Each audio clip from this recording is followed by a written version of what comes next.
Hello, everybody. Welcome to the iFormula League round 12 over in good old Okayama International Raceway. We are here for the Pacific Grand Prix, and you are joining us about 8.5 minutes into qualifying. Myself, Alex Shanna, and my partner here, Eli Cannon, will be announcing today's race. How's this race panning out so far, Eli? Well, it's looking like it's going to be a good day for racing today. We're a little bit colder on the track, so we're probably going to have a lot of good grip with these tires. We're not going to be dealing quite so much with natural overheating just from the temperature of the track surface. This will allow our drivers to manage their tire temperatures a little bit better. And we have a bunch of really great drivers out today. We have a good showing. I think we're upwards of 14 drivers at this point in time, and it looks like it's going to be a good race today at Okayama. Yep, like you said, a little bit cooler. We have 84 degree ambient weather temperatures, and then we have 87 degrees Fahrenheit track temperature. So not a big difference in the two. 49% humidity, cloud cover, so it's cloudy out. So that'll help cool the track down once the sun starts going down. We should see it towards the end of the race a little bit cooler, and we should see some faster laps, obviously because of lower fuel and tires are worn in, but this cool temperature is going to help that out as well.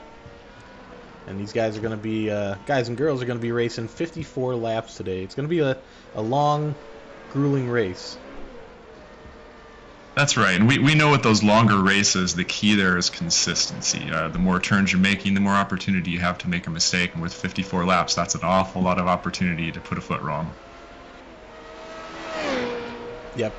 We have 54 laps, and you know, when you're going through these turns and you're shifting 2, 3, 4 times a turn, you know, going into the braking zones, hitting your braking zones, like you said, there's just more and more opportunity to mess something up. As we see Lewis Archer going pirouetting down the track, you know, even our best drivers in the league are going to have a hard time because, you know, these are some of the best drivers in all of iRacing for Formula Series cars. They're all competitive. They all have that. As we see Grabowski go off, they all have that competitive drive to win. So they're going to be not just on the track trying to have a clean lap, they're fighting people in the process too. That's right. And, you know, maybe we should talk a little bit about this track because it's actually a very interesting track and it has an interesting history that, you know, not many of our other tracks do. This is Okayama International Circuit. It was previously Circuit Ida until about 2004. It's located in Mimasaka, Okayama Prefecture in Japan, and is mostly known as a venue of the Formula One Pacific Grand Prix races, which happened in '94 and '95. Prior to that point, though, this track was a private race circuit for very wealthy individuals to come out and drive their sports cars and race cars in a leisurely fashion. That didn't last very long. It was very quickly transferred over to being an international raceway and providing a venue for a lot of extremely interesting and fun events over the years. One of the most notable, actually, which I think is pretty interesting here, happened in '94. At that particular Grand Prix, Schumacher ended up winning after Ayrton Senna, the pole sitter, was taken out early in the race. So it's got a lot of very interesting history over the years. It has served as a venue for a lot of races, like I said. And I think today we're just going to see some really good racing. A lot of these drivers have quite a bit of experience on this track, given that they may have started in road racing at some of the lower levels with some of the slower cars. On this track, it's one of the primary courses that we race in a bunch of different series across the sport of sim racing. So it's going to be fun. I'm really excited to see how these drivers do in these very fast cars on this smaller track today. Very exciting. Yep, the difference between the F2 cars and F3 cars isn't terribly big, but over a small track like this, it's about 6 to 7 seconds. It's a lot faster. These F2 cars, are going to want to get away from you when you're accelerating out of these corners. And Okayama has, you know, a couple little elevation changes throughout the track that will throw drivers for a loop here. At the end of this straightaway, there's a good example of it. You'll see Abigail Winters come into it, and it's actually tilted inward just the slightest bit, so it kind of throws you off and sucks you into the turn. So it's hard to judge that turn 100% accurately. Coming out here, we have some elevation changes, slight lean in on the turns here, and that's everywhere on the track. So it's not just one spot or another. It's a lot of elevation changes that are gonna want to make this car, the F2 car in particular, really just slide out from under you. That's right. I mean, and from driving this, when you're dropping this car into the turn there that you're talking about initially, the back does drop away from you, and so if you are on the brakes too heavily, you're not getting off of them in time, you don't transfer that weight effectively, you'll see that rear end lose it, and it'll take you right off the track. Drivers are going to really have to be careful with their inputs here and really manage the smoothness of every single motion they're making on such a technical track today. And I think these drivers are all capable of this. We've seen massive improvement in all of their driving skills over the course of the season, and here we are pretty late in the season. It should be a really good race. We have some fast people out on the track today. Yep, and our championship leader, Lewis Archer, is currently sitting first. Lauren Tilsley is sitting in second. She won our last race, and she really had to battle. Her and Lewis were battling up front. We have another CUDA car, Chris Byram, up in third, Matt Turner in fourth, Abigail Winters sitting in fifth, Lewis Cologne sitting in sixth, who we're watching right now on screen. See if he improves on his time at all. Doesn't look like it. He's on his outlap. Stephen Grabowski sitting in seventh, Jason Kinger in eighth, Rob Slider in ninth, Ben Bowman in 10th, Eric Beddoes 11th, Cristiano Schegetman 12th, and Steve Bunting in 13th. And we have Ivan Baukamp and Alex Skutnik, who have yet to put a time in. And I don't think I've seen them out on the track quite yet, so they might be waiting for this track to get worn in a little bit, getting in that mental zone. It's a really hard thing to concentrate for as long as these drivers are going to. So it's super important to just get your head straight, get that focus, get honed in. And you see a lot of drivers sitting in the pits right now, probably doing that just now, and going to try for another qualifying run here with 10 minutes left. So these drivers are going to go through a lot of mental strain here in just a minute. That's right, Alex. That's right. And they're all putting their all into it every lap when they're out here, especially during qualifying. This is where we're going to see drivers really push themselves, try to get that last tenth, that last hundredth out of the lap, and we'll see some mistakes along the way too. Let's hope they can all get around, get some good times, and we can have a really good starting grid. Alex, I'm really excited about some of the new drivers that we have in the league. We have Abigail Winters racing with us. We have Tilsley. You have Bowman, Kinger. There's just a bunch of new drivers out here now with us. And also some of our drivers from F3 that are starting to step up more and more frequently into the F2, like Schegetman, who's an exciting racer to watch. Yeah, Schegetman was giving our F3 division quite the run for their money. He's missed a couple races over there, but we're excited to see him come back and race in the F3s this next week. And obviously here in the F2s, he's probably getting used to the car. It's a big jump from an F3 car to an F2 car. There's a lot of differences. The F2 car has just got a lot more power, a lot more downforce. So it's a different beast to kind of handle. And Schegetman seems to be doing great on both ends. And then we have this week as well, Matt Turner, who is normally in our F3 division, stepping up and doing a little bit of racing here, trying to get his way up into the F2s. If I had to guess, probably preparing for next season, because he's definitely one that will be in the F2 division next season.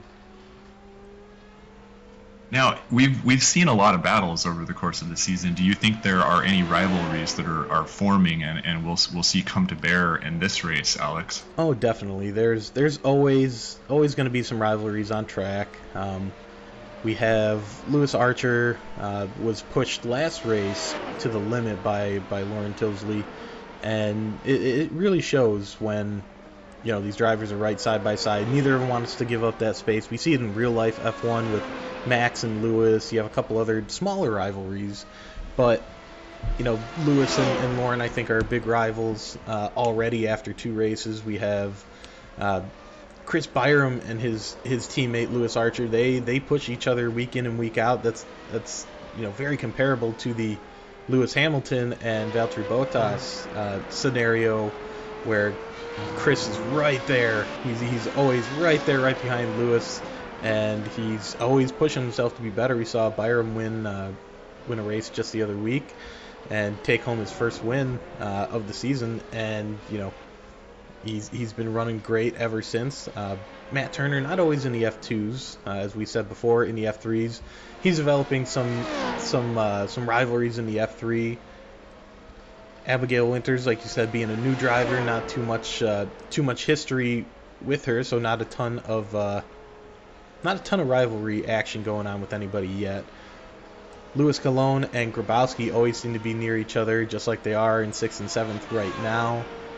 Jason Kinger being a newer driver, he is kind of making his way into some of that relationship status with some of these drivers. Rob Slider, normally an F3 driver, but stepping up into the F2s this week.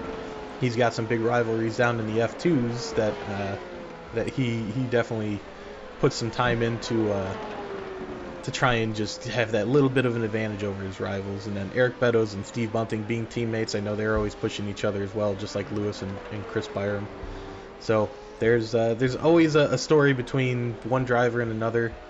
It's just, you see it in real life, and it carries over into esports just as much as it does real life. That's right. It's been interesting this season watching many of the fastest drivers. I think Chris Byram comes to mind specifically. He's had, just a number of just very unlucky incidents on track, and it seems every time, or most every time, he's able to return from those and come back and be very competitive. Often on the podium. I think we see that from Archer as well pretty frequently.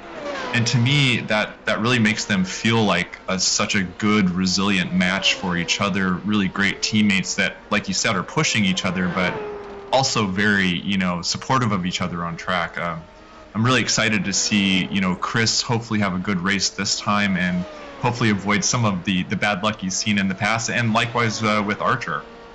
Yep. Yeah, we see all the front 2, 3, 4 guys are normally, at race start, they're the fastest guys on track as qualifying states. But none of them want to give up their spot. None of them want to lose a position. So these guys are going to be fighting right from the start. And Okayama, it gives them a little bit of a run into turn 1. So with that little bit of a run, it's going to be, who can outbrake who, and who can push, that little bit farther and still keep the car on the track. And like you said, these teammates, they all push each other to the limit to try and, make each other better, but then make themselves better in the process. That's right. And, turn 1 is an interesting one at this track. I mean, we have a number of tracks that have sort of blind turns. This one is nearly blind. As you're coming up on your braking zone, you really can't sight around the turn there due to the barrier. So it does make it an interesting first turn for lap 1 of the race. So, it's going to be interesting to see who pushes and who makes it through that first turn. Yep, and it's quite a wide first turn as well. You have a little bit of room to go 2 wide. You could even probably push it 3 wide, but then you're really going to be stretched for space out on the track. And it's going to be an exciting turn 1. It's going to be a high speed. Turn 1 that leads into another looping high-speed turn 2, and then it's almost a straightaway. It's a slight right, slight left, but you're flat out in that first section almost the whole way. And we're gonna see some exciting side-by-side action, and I'm guessing a little bit of who can outbrake who into the first hard braking zone, which is turn 5, I believe. Yep, that's right. It looks like qualifying times are shaping up. Archer looks like he is currently leading. A 1:16. pretty good. Yep, Fast time. 1:16.653 is the current pole.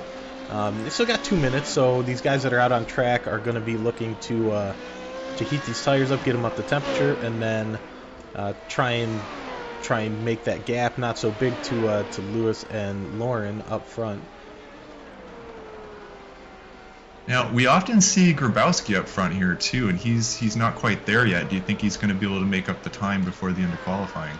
I can't really say. It really depends on your prep time for the week. We see it a lot. You know, some guys have, you know, a real life job that will get in the way, or you know, a life event that comes up, and drivers don't have nearly as much time to prep. This sport is all about how much can you prepare for your race, how much can you practice the track, get your little your little details down, because anybody can run the track and run, you know, a middle of the pack time, you know, with just practicing an hour before the race. But those guys that put in the hours during the week are going to really shine, and we know from, you know, talking with Lewis puts in tons of time. He's always up front. He makes sure he is prepared for the race each week. Same for Chris. Louis Cologne is one of them as well. He puts in tons of time during the week in our practice sessions. So it's practice. I never say practice makes perfect, but practice makes it a whole lot easier in these situations. That's certainly true, and I mean, as it is in F1 driving, you know, here as well, there's just such a tremendous amount of skill going into these drives that these drivers are making. And, you know, while it can look very easy, it is actually very, very challenging to control these cars at high speed right on that limit. Yep, that's the thing, being on that limit without going too far over the limit, because then the race is over. That's it. You cross over the limit just the tiniest bit too much, as we see some of these guys sliding off track, it's over. These cars are very fragile. They're not built to withstand an impact with the wall or even with each other. You bump into another car just ever so slightly, and you know your race might be over just because now you have some damage on a wing, or your wheel, your tie rod is just bent up a little bit.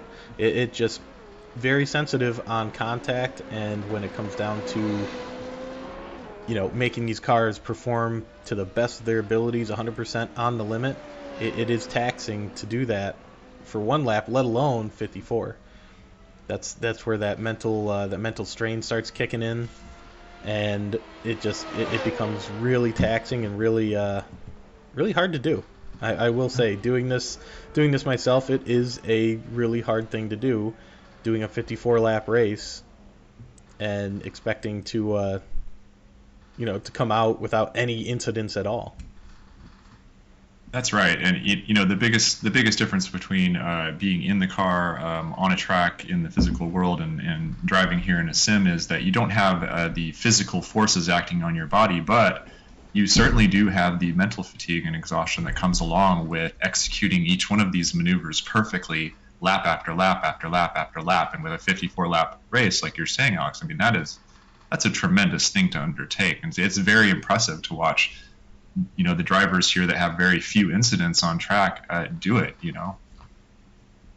Yeah, it's mentally grueling, and it's a marathon. These races are meant to be, you know, a marathon. They're going to be an hour long, and it's going to be just tough. It is. That's the only word to describe it. It's going to be tough. So can't wait to see some of these drivers start getting out on track, and our qualifying is over. So let us pop up our results for qualifying.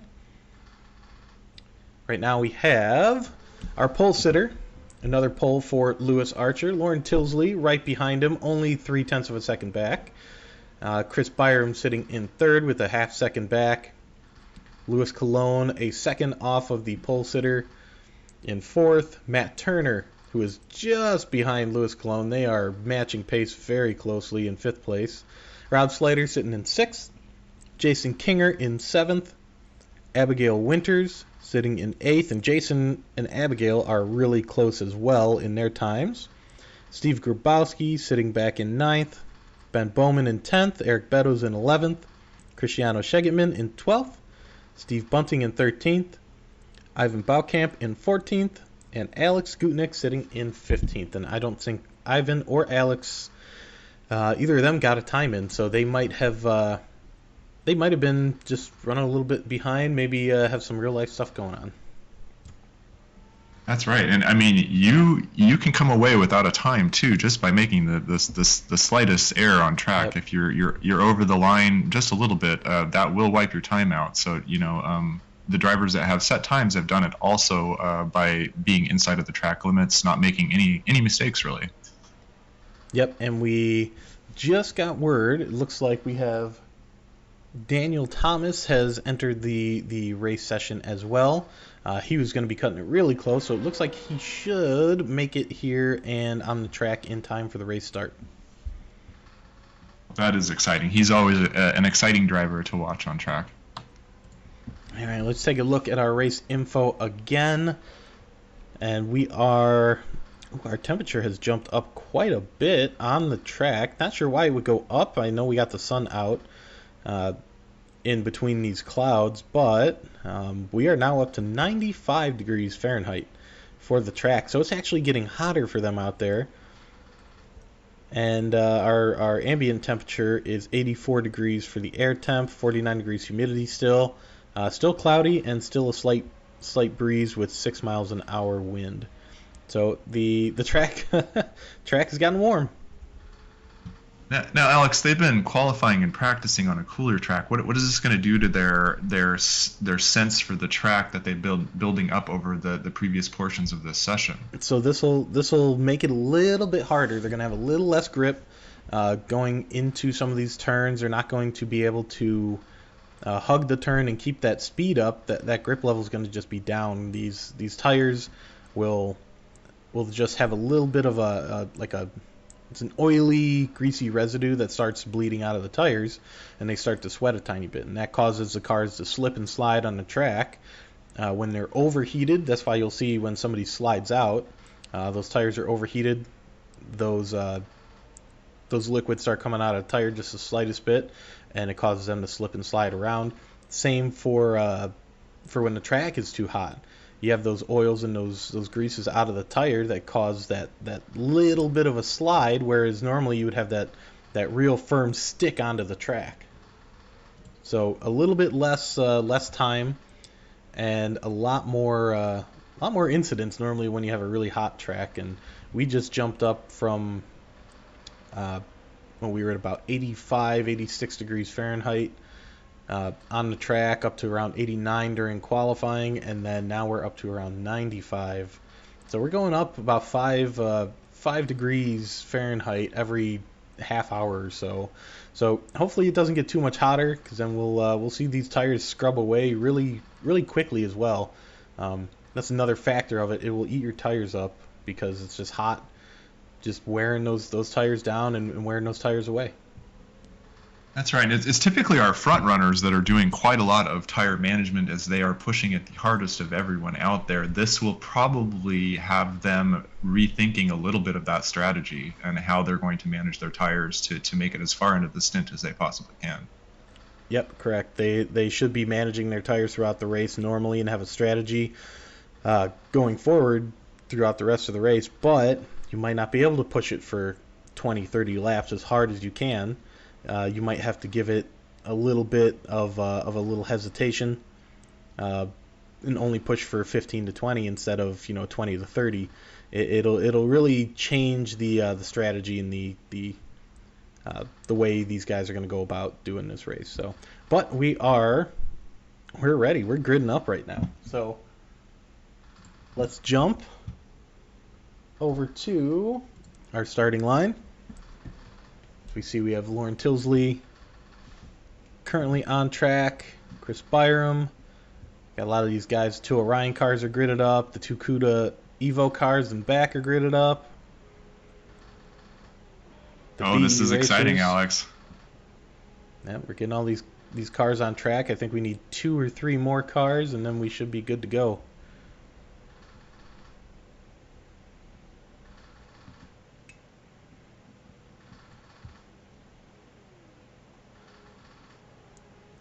one more in line there. We have 16 racers today.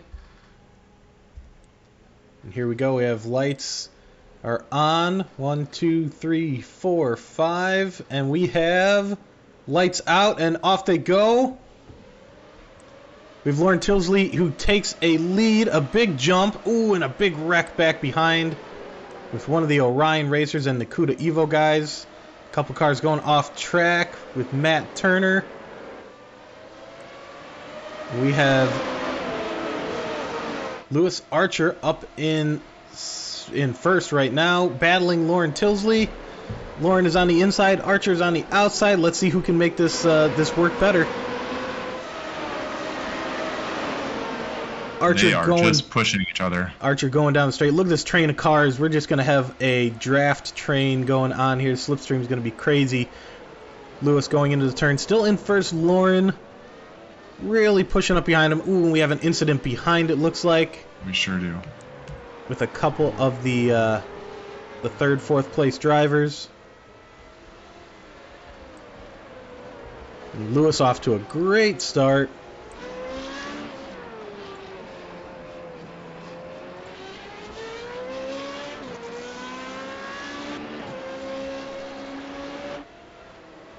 He'll come around for the first lap led of the race. As we see Lewis Colon in third, Abigail Winters in fourth, Matt Turner in fifth.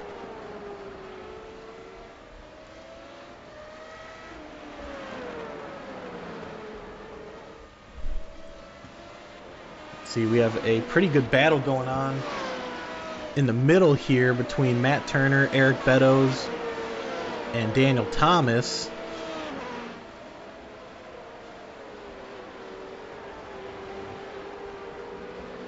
Matt Turner's right behind Abigail Winters, who is in fourth right now. Daniel Thomas is just pushing hard too, isn't he? He's going to catch them up. Yep, you can see his interval's going up a tiny bit. He might have a little damage from the initial start. I saw there was a little bit of contact going on back behind in the rear of the race there at the start. You see these guys right on top of each other. Matt Turner pushing up right behind Abigail Winters, who is also right behind Lewis Colon. And Matt Turner gets around Abigail Winters. Winters seems to have had a little bit of a lockup. And Matt Turner, he looks really fast right now. He looks like he is going to be catching up to Lewis Colon, and looks like Lauren Tilsley has had a little bit of mishap, which allowed Lewis Colon to catch on up.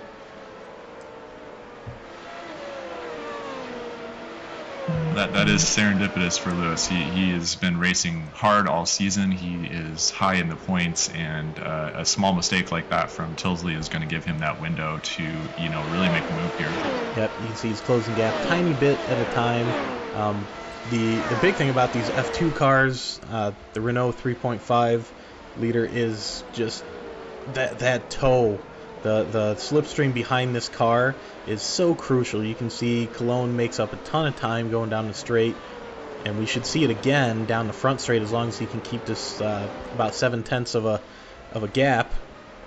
He should be able to close that down going down the front straight. The hard part is going to be keeping that gap while you're going through this infield section here. Ooh, and it looks like we have Eric Beddoes sliding off the track there as well. Like we said, these hot temps are going to cause a little bit of slipping and sliding going on. That's right. It looks like he was fully off the track, so there was no safety car or any kind of, hazard. So looking good. He's right back out. He's back racing. And it looks like our earlier incident, those cars have been repaired and are also back on track. That was Ben Bowman, Kinger, and Ivan Baukamp.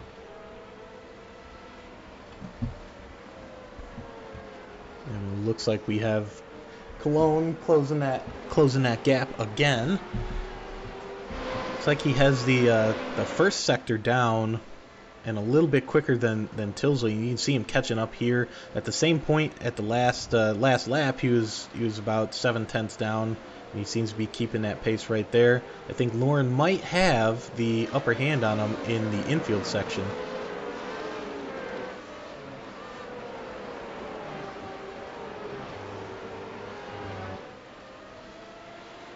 Yeah, that slipstream's just going to allow Cologne, as long as he can get these last couple turns right, he's going to be right there with Lauren Tilsley.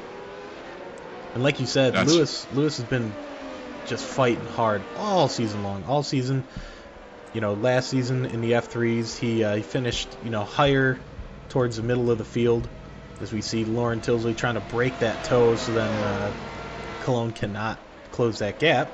But he's really come a long way and has improved as a driver. He's been finishing on podiums on and off all season, which is great. Great to see. It really is, and he is just sticking to her too. He is not going to let her get away. He is going to keep that draft and just keep pulling on her. As you see, same spot on the track again, and he's closing the gap the slightest bit at a time. Only 4/10 this time. You might even be able to get it down to only 3/10 of a second and keep right behind her. And this is for second and third right now, and you can see Matt Turner in the background. These two fighting each other, Cologne and Tilsley, are going to allow it to be a little bit easier of a task to try and catch up for Matt Turner.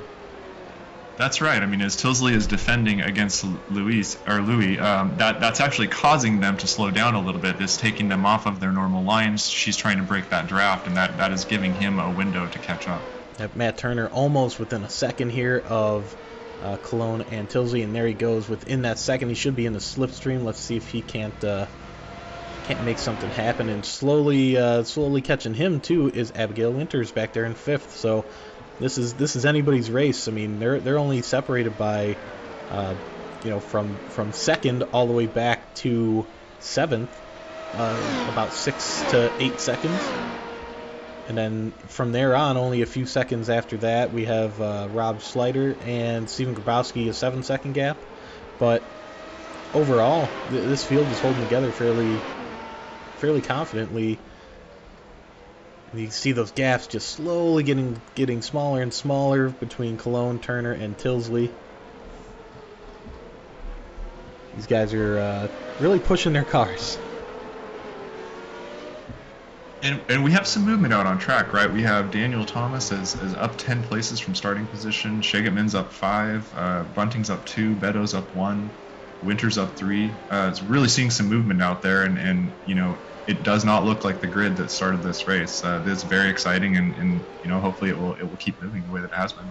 Yep, yeah. Our big losers right now that are trying to work their way through the field is Chris Byram, Jason Kinger, and Ben Bowman. They had that little incident at the beginning. Chris Byram, I believe, had a little incident going off track at the start and having a little bit of contact with somebody. But the race is going on. They got a little bit of a task, but Byram making his way up from where he was, and Kinger has the speed as well to do the same. So let's see how that progresses and how they make their way back through the field and try and get back up towards the leaders. Now, of the 3 cars that were involved in that early incident, it was Baukamp, Bowman, and Kinger. Only Kinger and Bowman are out on track now. What do we think happened to Baukamp there? I'm not sure. I saw him at the start. We can try and jump back and see. It looks like he is one of 2 early retirements at this point in time. So let's take a look. I know we have Eric Beddoes here. We're going to watch these guys go down into the long straightaway turn. Grabowski, can he fend off? Nope. Eric Beddoes can't do it. He can't get that gap, and we see one of the Orion Racing cars right behind him trying to catch up. But top to the beginning here. As we see, that was Ivan and I believe Ben Bowman. That's right. That was the initial incident that put them both in the pit. Yep, that was what happened after that. That was the start of the race. that had both of them go to the pits. But they were the last 2 cars on track, and there was no blockage on the track, so that's probably why we kept it clean. We have Beddoes just right on Grabowski here. He is pushing hard and gaining fast. He is not letting up. He has got the pressure on. Yep, and Beddoes has been a huge improvement. He races the F3s mainly, but races the F2s as well to just, get that little bit extra racing. Who doesn't like to race some more on a weekend? So he is been racing in the F2s, and you've seen him improve greatly in the F3 as a result of racing just more and more. And Beddoes here pushing on the back of Grabowski. It looks like Beddoes has a little bit less downforce in his package, because you see him, he closes a gap in the first sector, which is a very high speed, very, very fast corners. Ooh, and Grabowski goes around and goes off track, losing the back end, and he is going to wait for a couple cars to go by, but that gives Beddoes a free position into 8th place. And right now we actually have Shegetman pushing up behind Daniel Thomas. Shegetman closing the gap slowly here as well. Shegetman is an exciting driver, right? We've talked about him previously in this broadcast. He's been one of the premier drivers in the F3 series this season, and here we see why that is. I mean, he is a competent racer. He is pushing again here in the F2s today, and we see this time and time again. He comes out and he just performs. Yep, yeah, he like I said, he just performs. He's, learning still as a driver, but he just has that natural ability to hop into a car, figure it out, and just, try and get the most out of the car. And he does it in the F3s consistently. As you see him, he's starting to close that gap on Daniel. Let's see if he waits till the straightaway here, and that should give him a pretty good jump. And into the slipstream he goes. 2 cars in that slipstream. You got Rob Slater right behind him, trying to see if he can't pick one of these guys off as well.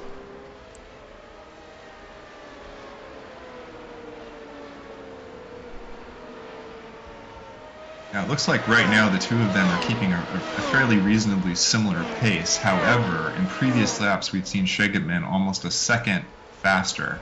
So if he can get back to that pace, he will be able to catch up and overtake. But it's just a matter of getting back there. That might be possible while he's in the draft here. Yeah, and that's the thing is it's sometimes just about how you time it.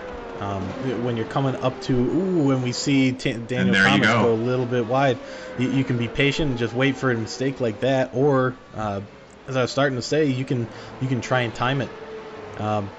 If you have Rob Slater right behind in the slipstream, if you can time, if you're going a second faster, if you back off a little bit, time it to where you're just getting to that car in front of you,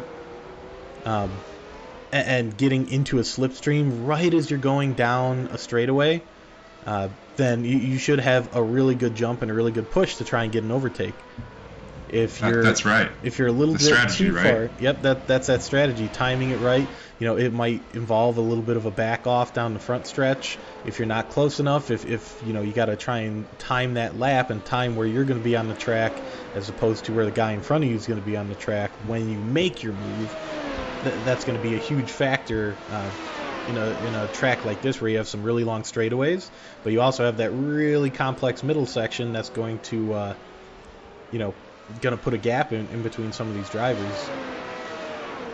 Now, I'm guessing Slider is back here just watching Shegetman, learning where he is not being optimal and waiting for that opportunity, looking for those moments so he can do that exact thing, is strategize lap over lap to get into the perfect passing position. Yep. Yeah, sometimes, even as a driver, you practice all week and you put in your time. You can still learn from other drivers on the track what they're doing, what's working for them, where you're making up time on them, and it makes a huge difference, sometimes to try and follow a car that slipstream going through some of these high-speed turns. That slipstream actually doesn't help out with these high-speed turns. It actually lifts that front wing just the slightest bit. And we just saw Chris Byram zoom by Steve Bunting. I can only imagine Steve Bunting had a little bit of a mishap. But Steve is right by Chris Byram still. And these guys, ooh, you see these guys coming down straight. We'll hop back to Rob Slater and Cristiano Schegeman, sorry. As we see, this is going to be a good battle here going down the back straight. This is a good time for Rob to try and make his pass. Oh, and Rob he loses it. Rob just over brakes, and you see his back end come out. He's going to try and get back on the track safely here, with his teammate Daniel Thomas going by. Unfortunate there, but you know, just a little bit too hard on the brakes, and that rear end will come around on you. These cars are very sensitive to the braking zones. They really are, and you know we're at tire temp now too. So these tires are warmed up. This is probably where they're gonna have some of the highest amounts of grips that they will have during the race. Yep, yeah, we're 13 laps in. Tires are warm. They're not worn down too much. They're probably at, like you said, their optimal grip level at this point. So you can see these laps are getting better and better as we go. And these guys are getting kind of stuck in where they're at. Once the toe is broken, once that slipstream is broken, though, you can see these gaps. Lauren Tilsley up to 8 and a little bit more than 8.5 seconds behind Lewis Archer. Cologne is 3.5 seconds behind Tilsley. Winters is behind Cologne by about 4.5 seconds as well. Those gaps start to really show once you break that slipstream, because then you don't have that extra half a second being made up just by the air being cut from in front of you. Now, it looks like Tilsley is about 0.2 in front of Archer here, pace-wise. If she were to keep that up and he were to keep his current pace, of course, she would eventually catch him. I suspect, knowing how Archer thinks about these things, he is probably in tire management mode right now and holding back just a little bit, really managing that gap and watching where Tilsley is behind him. Yeah, that would be what I would be doing personally, is, you know, pushing the car enough to try and keep that same gap, but also trying to manage your tires. There's got to be that balance between the two. It was, you know, at the beginning a little bit of a mishap by Lauren Tilsley, and you can see Lewis Cologne right behind her there. You know, she's going to try and make up for that. So she, you know, as you see there, she's locking up her fronts. That's just going to scrub a little bit of time off, but it's also wearing her tires down. So she's not going to be able to go. Archer is off. Ooh. Look at this. Ooh, and he's got some damage in the front right. Bit of a spin for him. That's going to really open the door for everyone else. Yep, let's see what happened here. See if we can't find that. And we see him go and catch a little bit too much inside curb, hits the outside curb.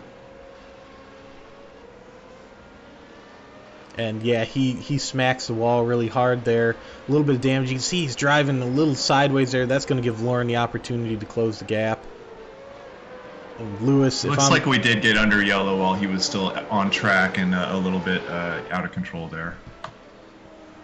Yeah, you can see he's trying to get back into the pits here, and Lauren Tilsley goes by. Yeah, that wasn't a fun crash there for Lewis Archer. You just gotta hope that you're able to keep that car going at that point. Yeah, just a little bit too much on the grass. You see his tire just touch it, and the rear end just goes right around. And when you're in first, that's just so hard to recover from mentally. Is hey, now I gotta push even harder. Like we were saying, he's probably in tire management and just trying to keep consistent. And when that happens and you're driving sideways down the road now, that's hard on a driver.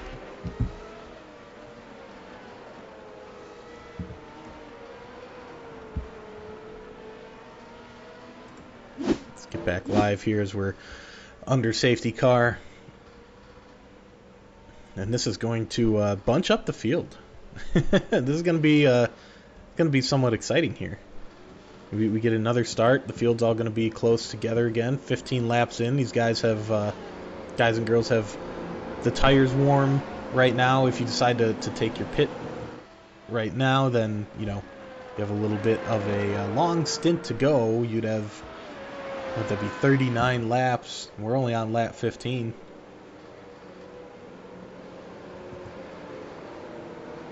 We're going to hope this is the only safety car we have this race. But yeah, whenever we have a car out on track like that that's slower than the rest, that's going to need to be avoided. It's often better for the cars to be under a yellow.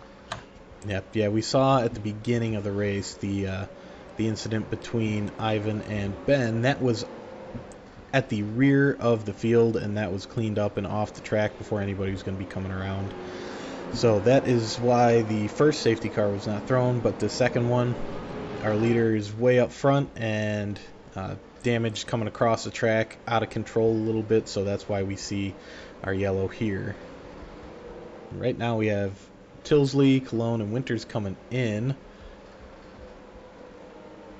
And we have Lewis Archer sitting back in 12th right now. He'll regain a couple spots here since the leaders are coming in to do their pit stop, but he still has that little bit of damage that could still be lasting a little bit even though he got fixed up in the pit lane.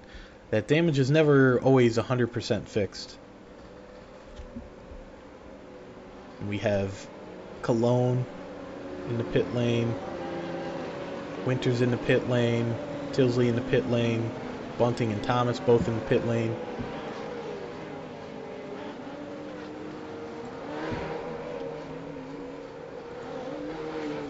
So last couple coming out of the pits here.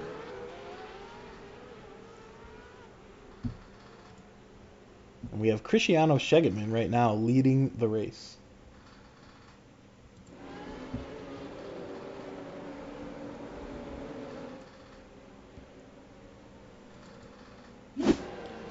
Just showed that Lewis Archer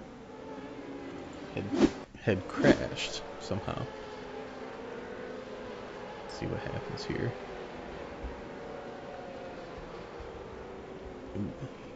Lewis has got to slow down. Oh, I think Lewis probably gets put to the end of the field as a penalty for entering the pits under a safety car while the pit lane was not open yet.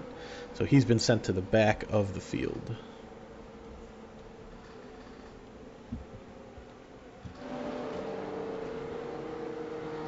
So he will be starting from the back. We still have lights on our safety car, which means we still have this lap and then one more lap to go, at least, before we are green.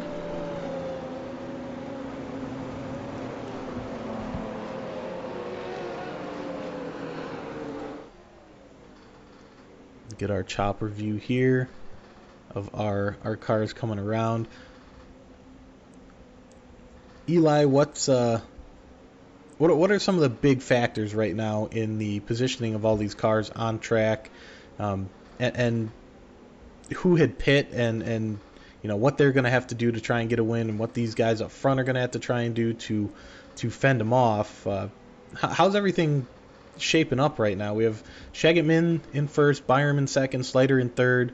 Matt Turner has been in that 4th, 5th, 6th area all race, and it's things are shuffled up now. We have Schegeman in first, which he was back a few spaces from that. We have Byram, who started up front to begin with, in third, who's back up there now with this yellow, and Slater, who has, I don't think he's ever been this high in the standings for an F2 race. Well, that's right. And, you know, normally if a safety car were to happen a little bit later in the race, that early pit might actually pay off, right? It might allow people to go in during safety car, refuel, and really last out the race. Now, this is pretty early, so there's probably not going to be that opportunity to fuel up enough to get to the end of the race. But it will allow people to go in, get some minimal damage repair, get a little bit more fuel to last it out just a little bit longer. So what we're probably looking at now is our leaders really hoping for a good getaway after the safety car leads the track. We're probably going to have a few of these lap drivers getting waved around towards the end of the safety car here, and then we'll see our back runners right now, like Lewis Archer, really making that push for the front. And I think that's what our next phase of this race is going to be, is seeing those drivers that have been out front for the majority of the race trying to push their way back up there. Yep, they're going to have those fresh tires. They're going to have the little bit more of a jump, but they're also going to have more fuel because they have to top off and make it to the end of the race if they're going to have any sort of chance of overpassing and not having to stop again. So these drivers that are in the back are really going to have to push themselves, but also conserve tires at the same time. And it looks like a couple of our mid-pack drivers are probably lap drivers there, and they are getting waved around. Yep. You'll see any of our lapped guys that are in the middle of the field. We wave them around, so then they're not going to be a burden in the middle of the pack and get blue flagged right away.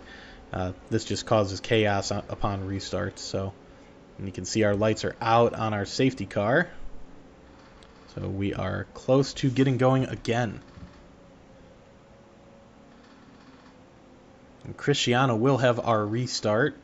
He kind of determines when the pack goes and when it everybody gets that really good green flag to get going, and we'll see if he tries to bunch them up or if he tries to just get a jump on everybody and take off a little early.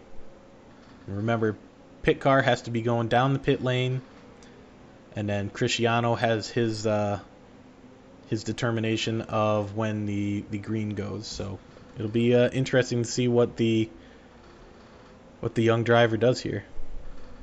That's right. And, this is an interesting moment for the drivers too. It all does rely on what Schegemann does when the pit car, or the pace car leaves the track. So everybody's going to be watching for that moment, but it's much harder to detect when the cars are already moving. It's not like a stopped drag start here. Everybody's moving already, so that moment of him accelerating to start this race, it's going to be something everybody's going to be watching for, and they're going to be watching closely. And if they aren't, they will miss it, and they will lose pace, they will lose position. Yep, yeah, we have a big thing that as a driver myself, I've tried to use is the sound. When do you hear that guy next to you? If you're in second place, Chris Byram or Rob Slider, when does that guy in front of you hit the gas? And when does he take off? When is his engine spooling up to really launch him around the corner? Pace car's off.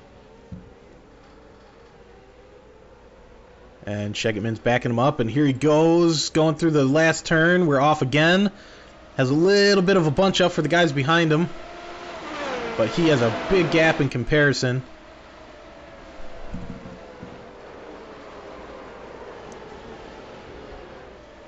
Ooh, and off we go with Eric Beddoes and Matt Turner getting together in turn one.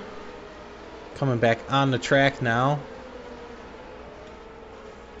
I don't think we'll get a yellow since they slid off track for that incident. That's right. It looks like they did not impede anybody, nor did they cause any hazards on track, and both have re-entered safely now, so we're back to racing. Yep, and Chris Byram trying to make a move here on Cristiano Schegemann. He's going to think better of it.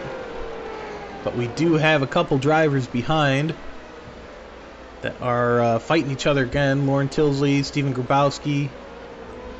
Tilsley got in front of Grabowski here. They are teammates. Then you have Lewis Colon behind him. Abigail Winters right there in the slipstream. So let's see who can make a good effort. Ooh, and we have who went around there. Looks like Grabowski had turned his car around a bit. And we have Byram out of the turn right behind Schegemann going down the straight. And Slider is able to jump within a second of the top two as well due to the little bit of fighting that they have going on.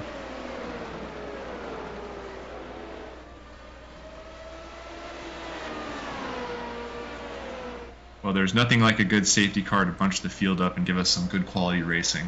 Yeah, we see it. We see it in NASCAR a lot.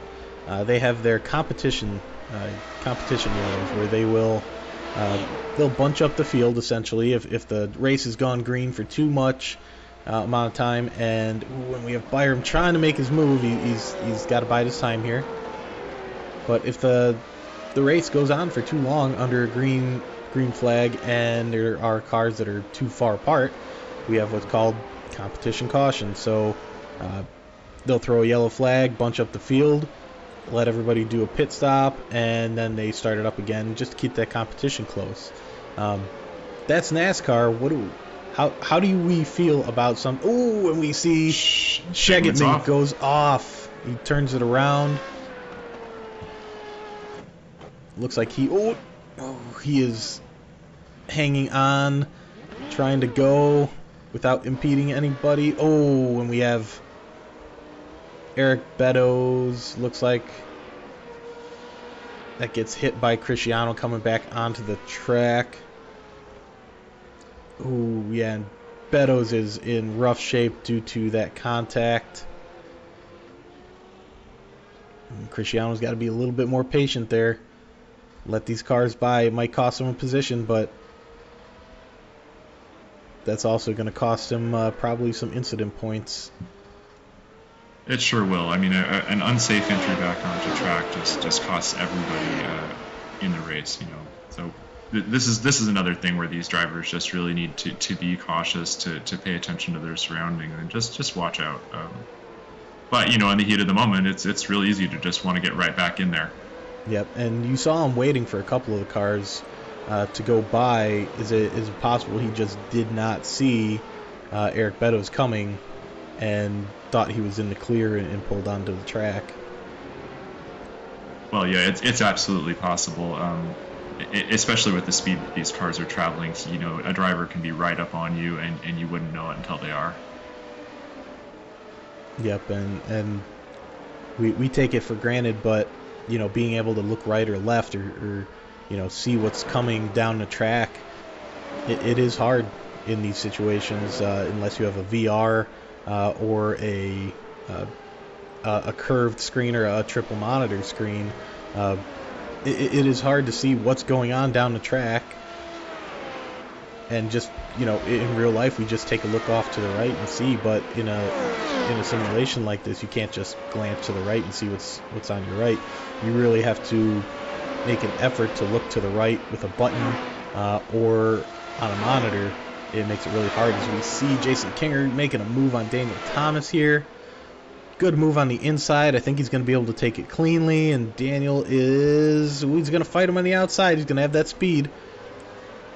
Daniel's the inside on the next turn and the turn after. So let's see if Kinger is able to make something happen on the front straight here with Lewis Archer right behind him as well. Ben Bowman right behind Archer, pushing up too. And this is just opening the door for Archer, honestly, if there is not a better situation for him. Yep, as we see, a little bit of a spin out by Kinger. It looks like Archer gets hung up by him the slightest bit, which actually opens the door for Bowman to slip into the Archer slipstream. Yeah, this is quite a battle mid-pack here. And we're going to jump up and just take a look and see how Tilsley is doing on Rob Slider, who is in second. And she's pulling that gap down to within a second here. 9/10 right now. As we jump back. That's right, and she's, 4/10 faster than him currently as well, so she's going to be catching up on him. Yep, and we have these four drivers here, all within a second of each other. And this is a great battle for 6th through 9th right now.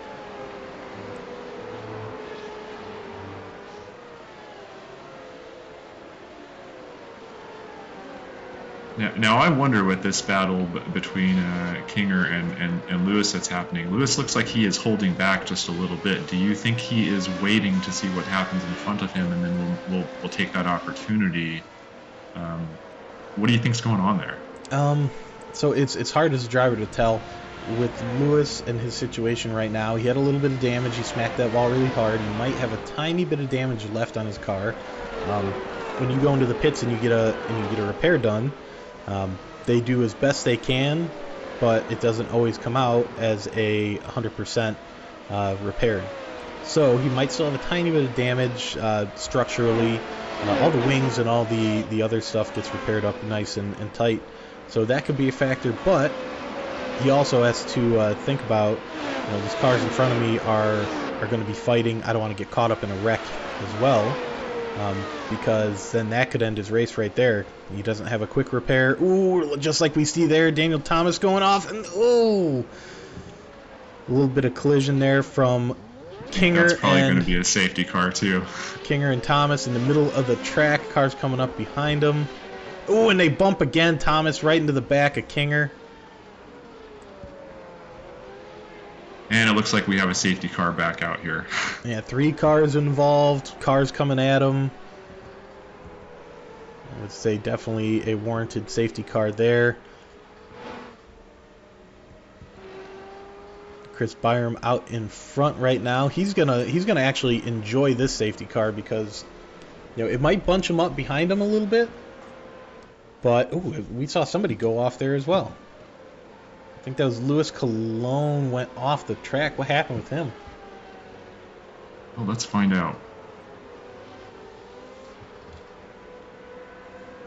A lot of cars going off the track.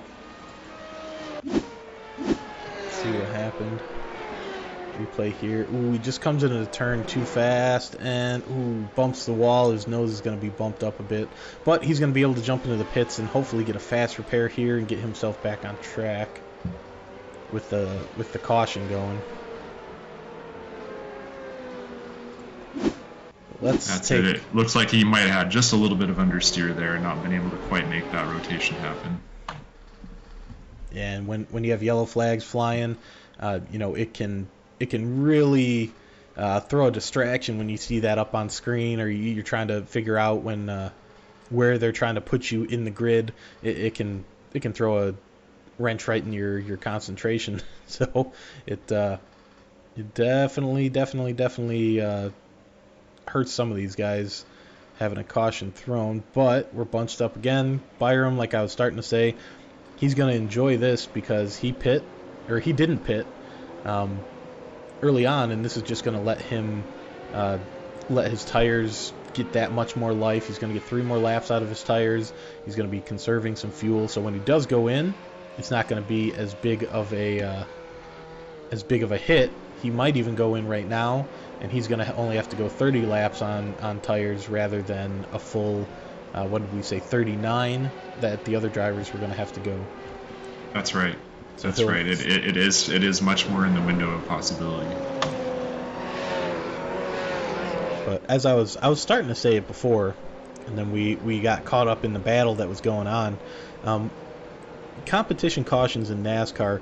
What do you think about competition cautions in a series like this, where these cars can get spread out, over 15, 20, 30 seconds on track? We see it in real life. I know they've talked about it in real life. We see it in even esports like we're seeing now. Cars get spread out, and we get those pretty big gaps. Would it be something that you think like the FIA, real life, and leagues like ours consider for going forward in the future? It's hard, it's hard to say. I think here we see the effect of it. It can be a very equalizing effect on a race. It does bunch everyone up in a way that would not naturally happen at pace. So I mean, I know the drivers can be upset when this happens. It can put them in a position where they're going to immediately be having to defend. And those front runners are losing their gaps too. So it can be a frustration to them, but at the same time, in order to avoid dangerous on-track conditions, it's essential, at times. And I think we see that. Yep, yeah, yellow flags definitely essential for keeping the race safe and keeping everybody together. And trying to prevent accidents from happening, as we saw. We'll jump back here in just a moment and take a look at that incident that caused the yellow. Let's do that now. We have our 3 cars all bunched up here. And you just see Daniel loses the back end. And he just slides across the track right back into the driving line. And you just see Jason Kinger gets hit. Lewis Archer had hit the front of him. Probably has a little bit of nose damage, some wing damage. And then these cars, it gets in your head. You're Jason Kinger right now. You're stuck on Daniel Thomas, and you just can't get away from him. Okay, you get going, and then we saw it a little bit. They get going again. Daniel's not happy. Jason's not happy. Temperatures are flaring, and then you just throw it inside, and it happens again. More damage. Jason Kinger is having a hard time. Daniel's definitely not happy. So these things. A yellow will calm yourself down a little bit too. That helps the mentality of the drivers as well. As you see, Kinger's got a little bit crooked of a front wing nose there from the incident. Yeah, that's right. I mean, it can feel like a very immediate necessity to get right back in there, to get back on track, to get back at your pace. And after an incident like that, I mean, of course, both of these cars are probably damaged and simply won't have the amount of grip that you need to control the car on track. So, if you're coming right back out after an incident like that with damage and pushing immediately, I mean, it's just more than likely we're going to see another incident, isn't it?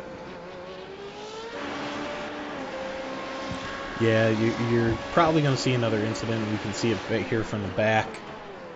Those 4 cars. Lewis taps Jason Kinger in the back, and Ben Bowman gets through. Lewis gets through. I think we're going to watch Lewis's angle again here.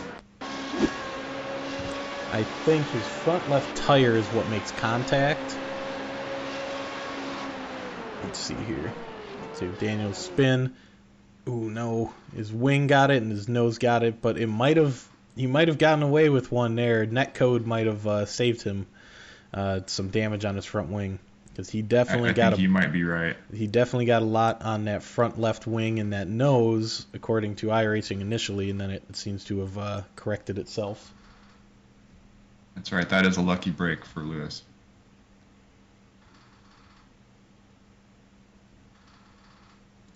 Let's look at it from Kinger's perspective here. Not a whole lot you can do. You're going as fast as you can, high speed, guys behind you, and then a car just going sideways. You have no idea where he's going to go. He's trying to hold his brakes and just slide out of the way. Kinger tries to go high to get out of his way, and then he just gets bumped by Lewis. It's hard to read that situation in real time, and then he just gets stuck on the car in front of you. Your wheel's just stuck on that pod. His wheel gets stuck again on his back wheel, and it's just a bad situation all around. Now that's a real similar kind of pileup to what we saw between Verstappen and Hamilton at Monza. Yes, that was very similar. We had Verstappen and Lewis Hamilton came together. Unfortunately, they couldn't get moving again because they were in the gravel. Our guys here were able to get going again. So you see Kinger is back there right behind Chris Byram. We have Matt Turner in front of Cologne right here. And we should see a couple of these guys get waved through once our safety car's lights go out, just to get them out of the middle of the field. I believe we have Beddoes, who had gotten thrown off, might be our only one that we see get waved through, who is currently right in front of Cologne as we're looking at him. That's right, and I think he has been waved through now, it looks like. Yep, lights are out on the safety car. We're going to see Beddoes get waved through, being lapped down, get him out of the pack. And once again, we do this because if you're in the middle of the pack and you're lapped down, you're going to just be immediately given a blue flag when you start, and then you're going to have to move out of the way anyway. It causes issues with people trying to pass each other and get out of the way, and more often than not will cause another caution right back to back. So we don't want that. We want to get these guys racing until the end of the session here. Right now we're coming up on the halfway point. Not quite the halfway point. That just shows how long this race goes for. 54 laps at a minute and change per lap. So you're a little over an hour for one of these races, and that's how it is each week for the F2 drivers. It's a marathon. It's not a sprint. Well, that's right, and all that practice all week long for the ones that do it, and really over the course of the season, it does help you build the stamina so that you can last the entirety of the race and really make all those long laps, especially when we're getting to a track like this where you're going to be doing 54 laps and upwards of 11 turns here, a number of which are hard braking zones. That is a lot of physical work for some of the drivers. Yep, and as we see, Lauren gets going here, and we're going to get back under a green flag. Looks like we have Abigail Winters right there with Lauren Tilsley. Let's see if our drivers can keep this. Ooh, let me see who goes off there. That's Cristiano Schegetman. He might still have damage from his earlier incident. And we are away. Tilsley has gotten an extremely good takeoff here. But Abigail is right there. Yep, we have going down the back straight now. Rob Slider making a move on Abigail Winters, while we have Lewis Archer making a move on Ben Bowman. Will Archer also make a move on Rob Slider? And Rob pushes Lewis a little bit wide. But Lewis is able to keep it all together here.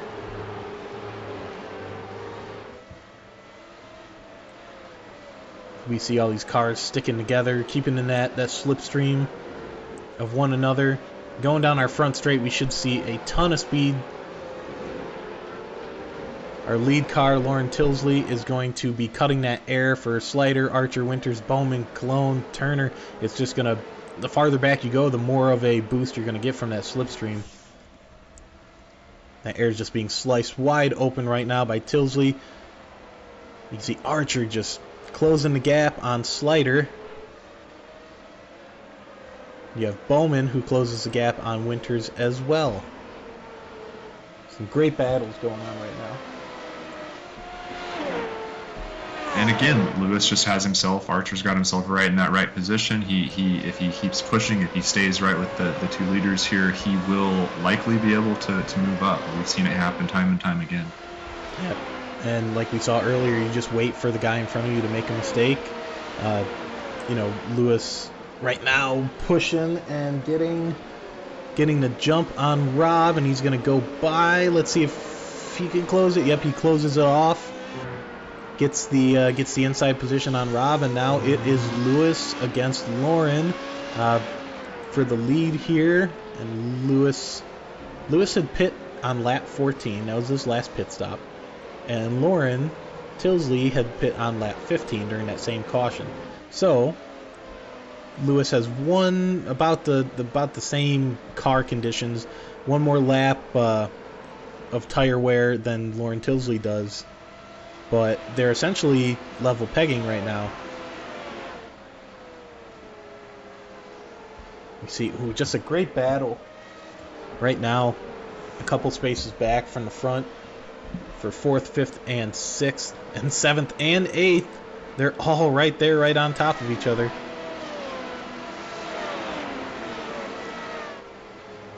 Now, Bowman's doing a great job here. I know for a fact, having talked to him right before the race, that he came in cold today. No practice, nothing. So this is a pretty phenomenal performance for somebody that hadn't been on this track. It looks like Louis Cologne lost his back end coming out, and we have Ben Bowman pushing up past Abigail Winters. But Bowman is, he's going to have to pit. He's going to have to pit here sometime during the race. His last pit stop was lap 2. So he's up there in 4th, but he's going to have to make a stop eventually here. That's right. And that last pit was for that initial incident in the beginning of the race, and so he probably did not take on a bunch of fuel there. So he will definitely have to pit, and it will be a fuel pit stop. Yep, and we see Abigail Winters. She was up in second there. She's dropping back. I'm not sure if she has any damage. Doesn't look like it initially, but I'm not sure why she's dropping back so rapidly. It could be, you know, that she's just kind of caught in these slipstreams and people are able to catch her and keep up with her, as we see Chris Byram closing the gap behind her. But these slipstreams are great for one car, but they're going to be devastating for another car. Well, that's right, and I mean, we can see from her pace, she has a very, very competitive pace. She's right up there with Rob Slider, who is ahead of her, a little bit behind the pace of Tilsley and Archer, but certainly competitive with Matt Turner, with Ben Bowman, who's, you know, a bit off pace from her. But still, Byram has, you know, 3/10 on her, so he is catching her up, and we're seeing that live. But then being in that slip right where we're at, we see a little bit of a lockup in front of him on the front tires of Ben Bowman. But Chris Byram coming out of this last turn, I expect he's just, and we see Jason Kinger get turned around there. I think he just lost his back end, but you see Chris Byram setting up to try and get by Abigail Winters, and there is a huge slowdown down the straights for Abigail. I'm wondering if she has some damage. Well, she must. It you know, it doesn't make sense otherwise. She's obviously a very quick driver. Yep, and Chris should have been able to catch her down the straight, but not as quick as he did. And we saw Abigail move out of the way and not put up any sort of a fight. So I'm guessing there's some sort of damage to Winter's car here. But let's see if Byram can make any sort of a move here on his sister team with Matt Turner here. He's catching up to Matt Turner as well, closing that gap, and Matt Turner is not far behind Ben Bowman.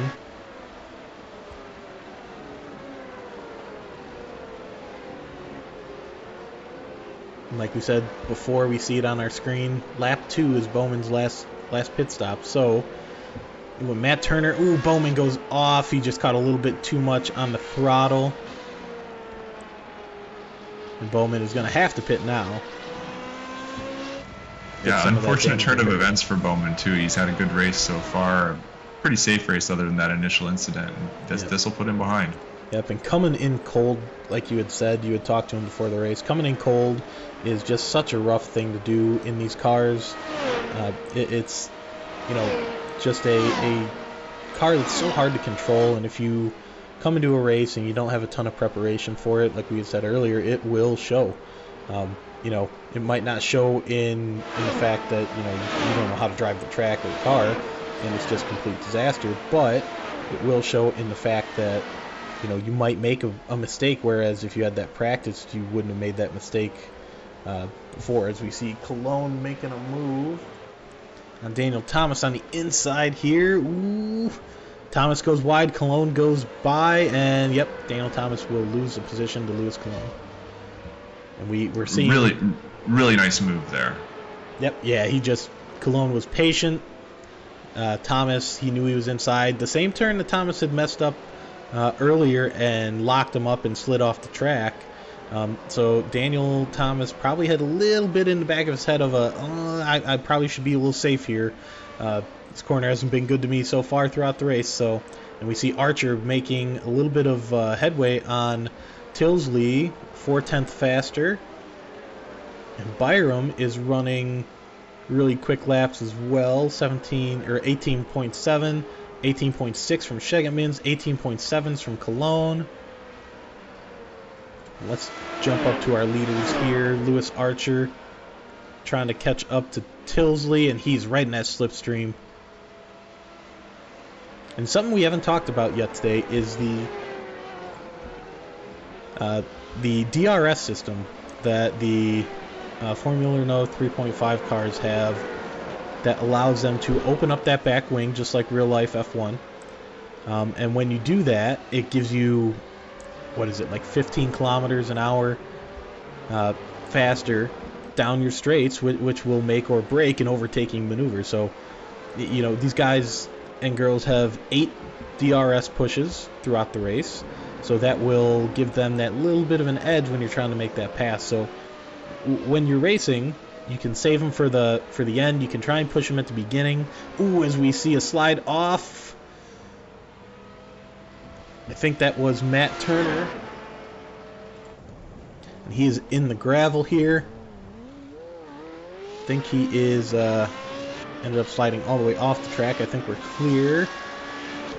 But that will open the door for Byram just to move on up into 4th.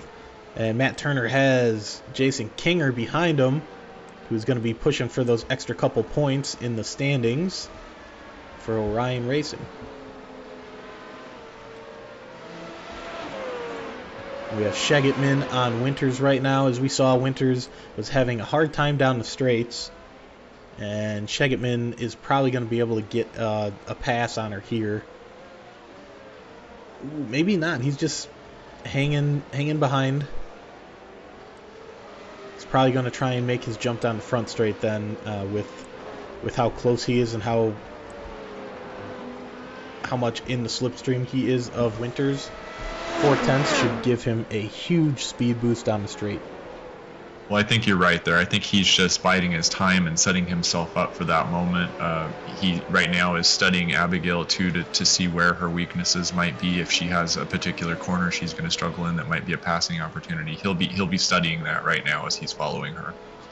Yep, yeah, you watch for that corner that she'll struggle, or that corner where she takes a little differently, and you might try and pressure her at that point to try and, you know, make her make a mistake. As Cristiano gets a little bit of grass there. Yeah, he's getting set back a tiny bit, 1.1 seconds back rather than his 0.3 of a second. As we see Kinger go by Matt Turner, or Matt Turner go by Kinger. And these guys, ooh, Matt Turner defending his newly found position.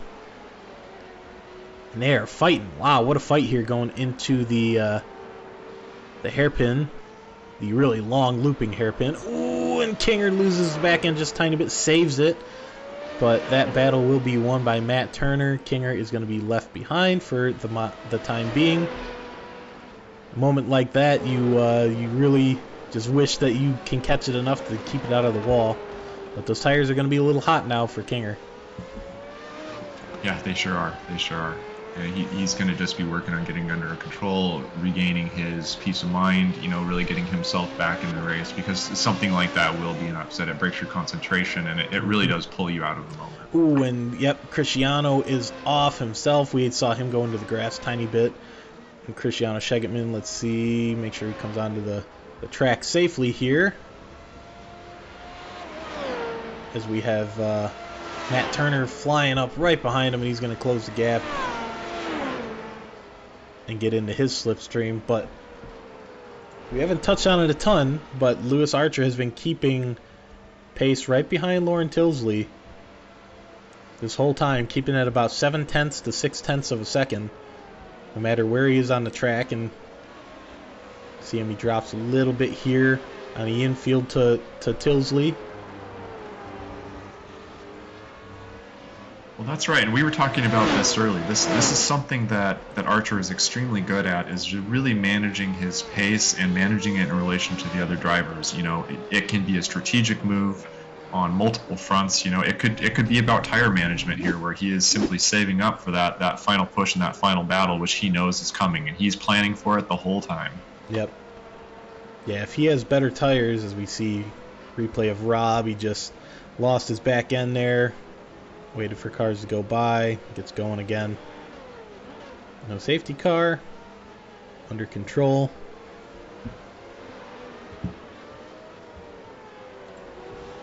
We'll jump back up to our live view, which has Lewis and Lauren fighting each other right now.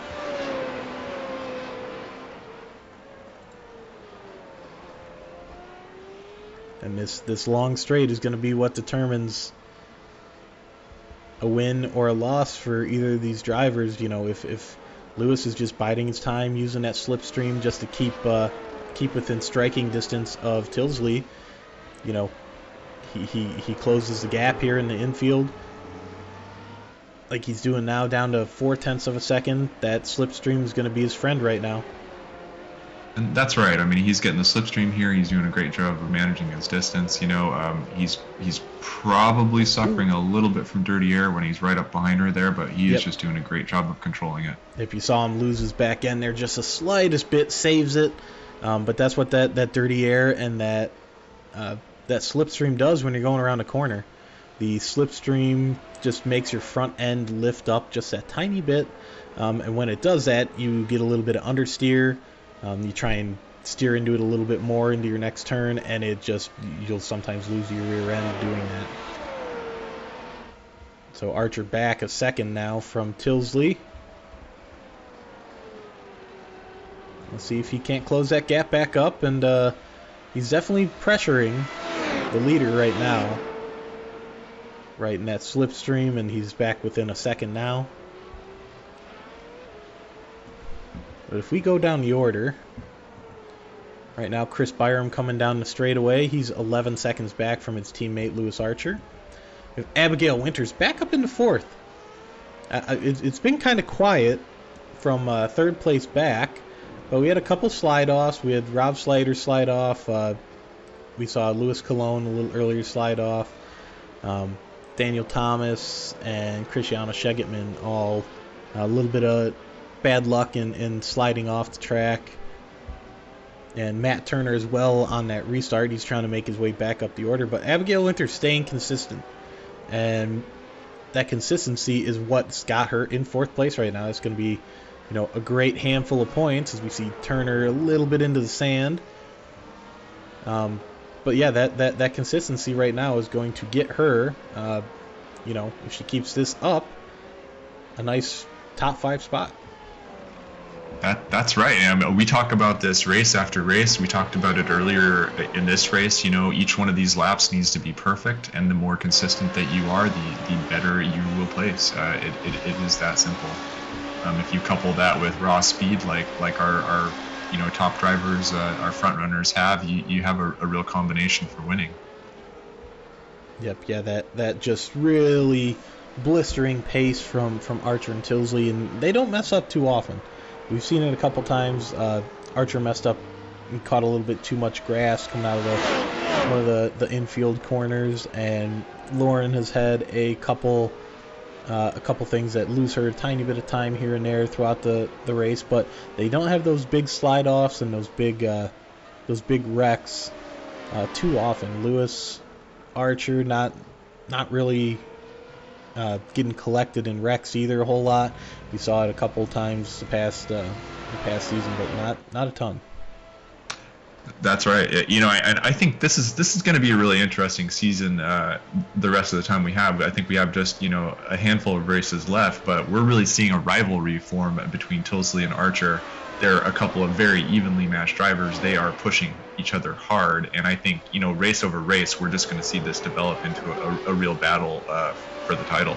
And it might not be this season. I think we're a little late for Tilsley to be able to fully catch up, but I guarantee you the next season that we run these two against each other, we're going to see a real battle for the championship. Yep, and right now they're affiliated teams, one being the CUDA Academy in Lauren Tilsley, and one being the CUDA Works primary team.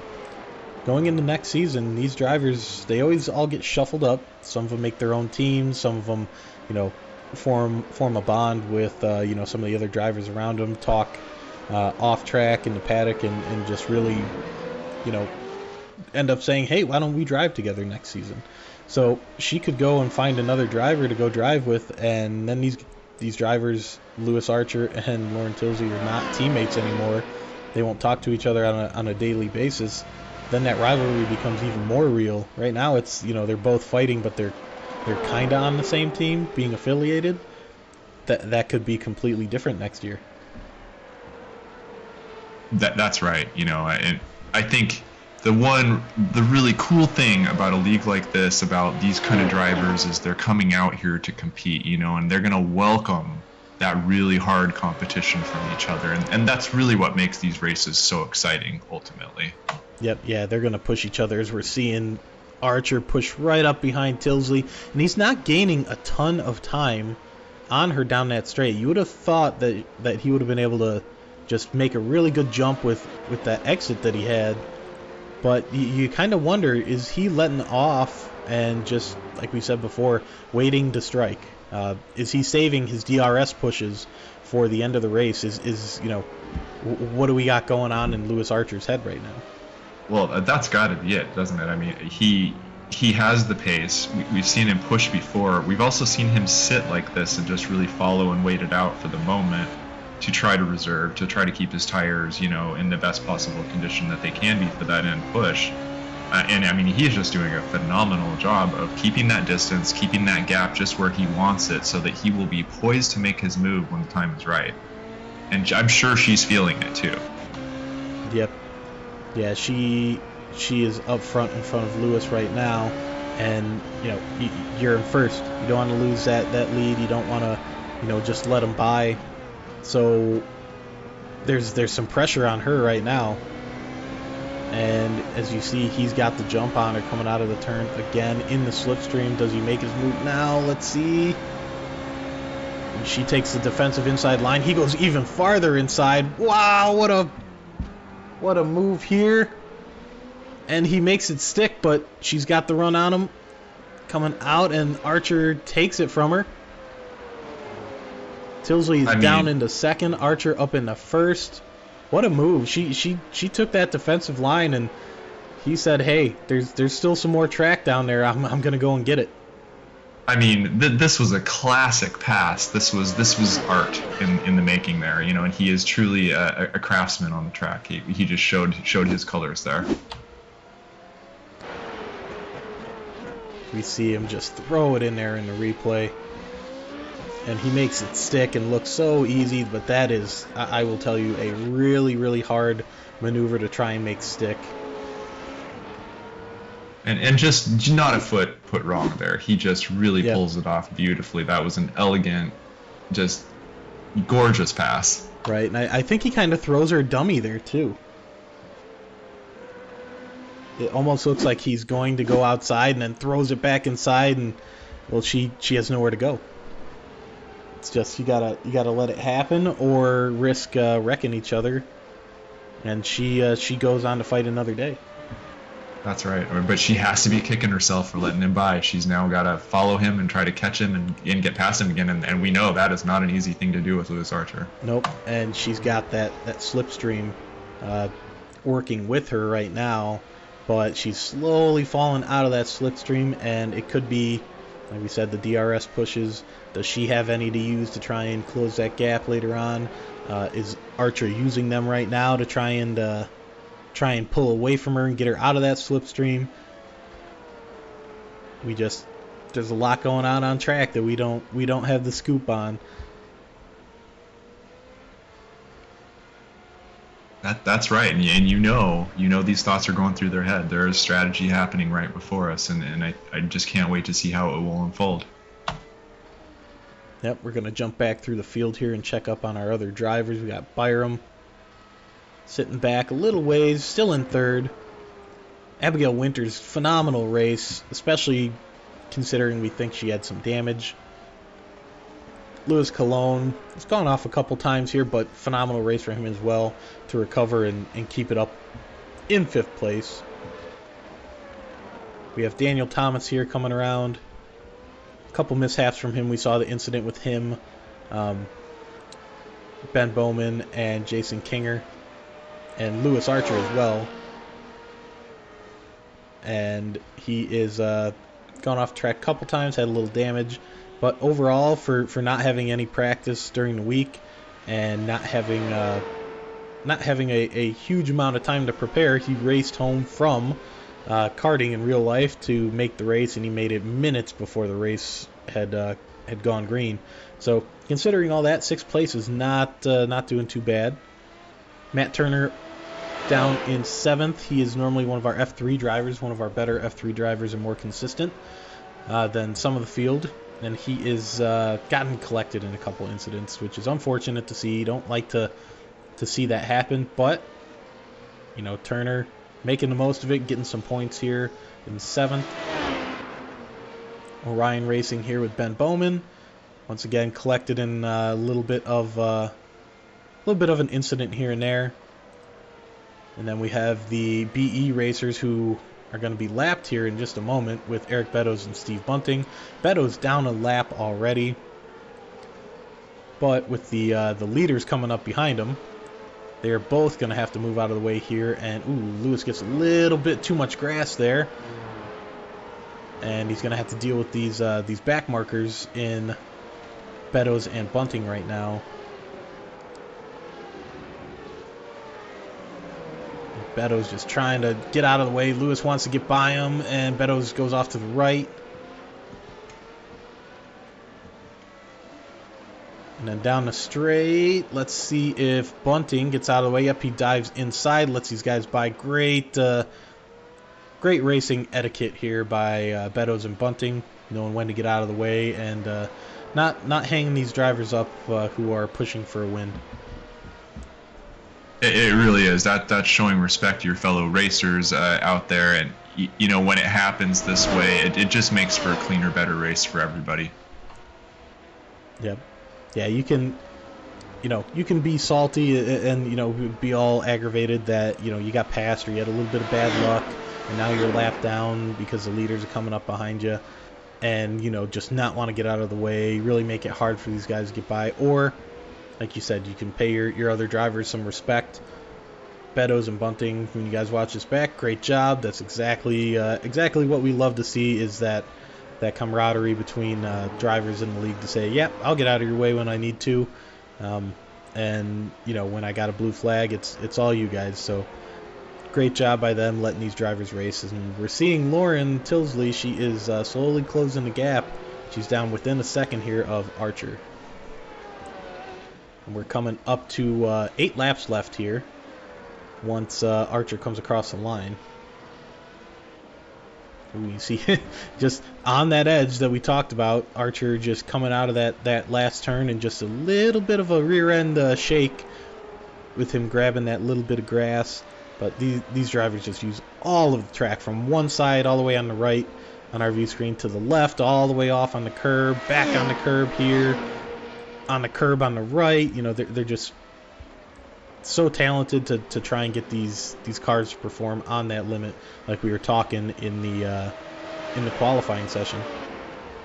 Well, that's right. And I mean, you have right here in front of us two extremely talented, extremely well-practiced drivers battling and putting every single thing that they have into this drive, and they are pushing it. They are pushing it at every turn. They are pushing it at every track edge here, and you can see it. Just watching, you know, Lewis be able to catch that little bit of a slide, that just shows the skill that he's employing, and it is a tremendous amount. These cars are difficult to drive, and you know, being able to pull something back in like that, it is no small feat sometimes. Yep, and as we see Lauren closing that gap a little bit more, 7 tenths now. And this will be 7 laps to go, coming across the line.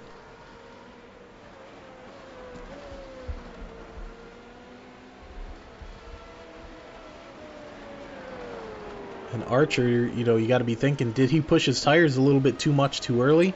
Was Tilsley, was she conserving her tires? What strategies do we have going through these two drivers' heads right now, Eli? Well, it could be that way. You know, she could have been, you know, conserving her tires a little bit, and we're seeing right now that her pace is just a little bit quicker than Archer's. She might have more tire there. She might have more pace to put into it too.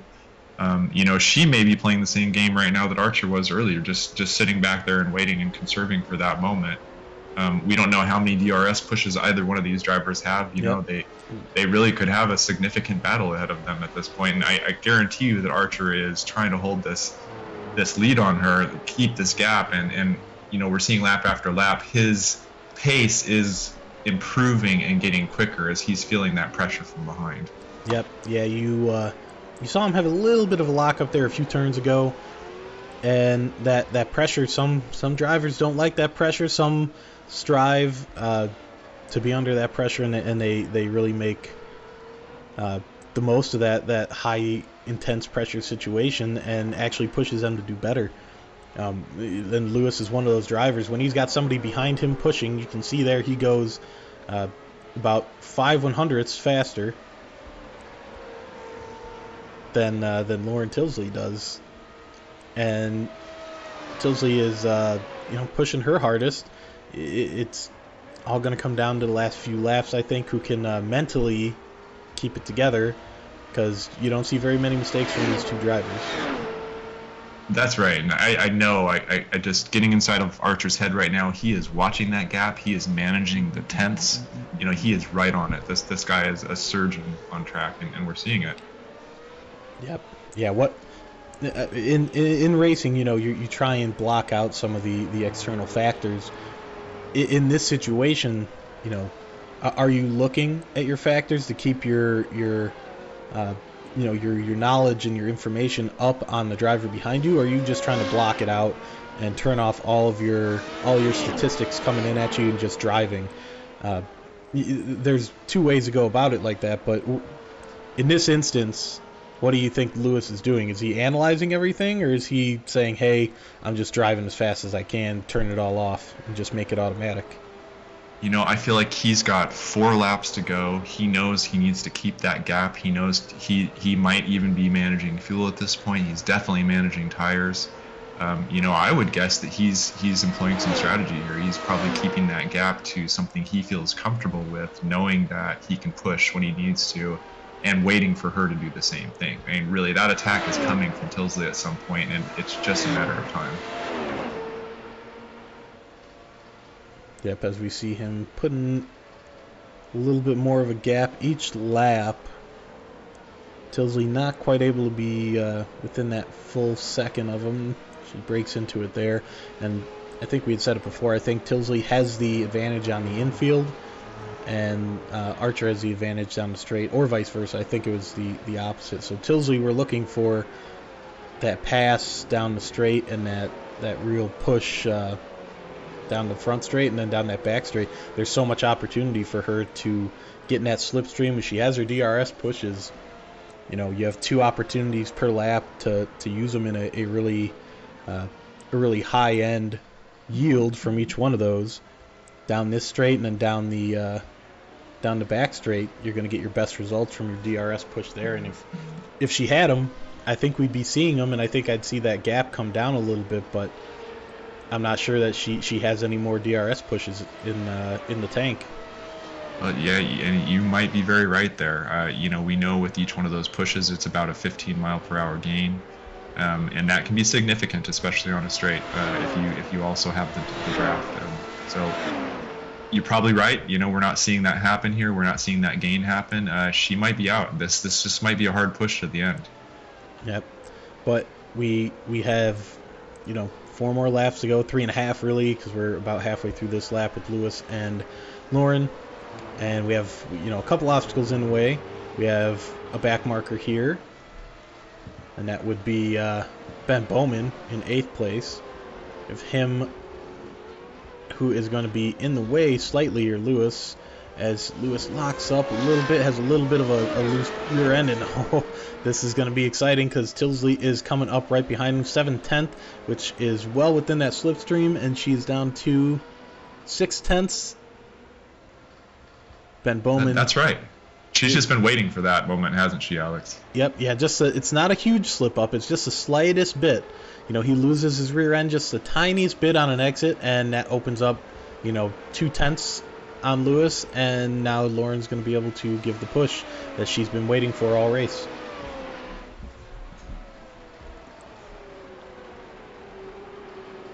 And the question is, when does Ben Bowman slip down and out of the way to let these two fight it out? Now, once he's shown the blue flag, how many corners does he have to get out of the way, Alex? I want to say it is 3 sectors he has to get out of the way. So, essentially a full lap. He has once he gets that blue flag, and that blue flag is a 1.5 seconds. Ooh, and Lauren goes off track slightly, trying to push it too hard. Loses about a 0.5 second on Archer. But Archer right behind Bowman, who should be getting the blue flag as of this point. So he should dip out of the way to the right, I would think, once going down the front straight. Ooh, and it doesn't look like he's going to. This could be a little problematic for Lewis if he gets stuck behind some traffic. It really could. As we see, we're 2 laps left here. And Bowman, you would think he'd be providing a little bit of a tow for Lewis, but Bowman right now is probably just getting in the way a little bit.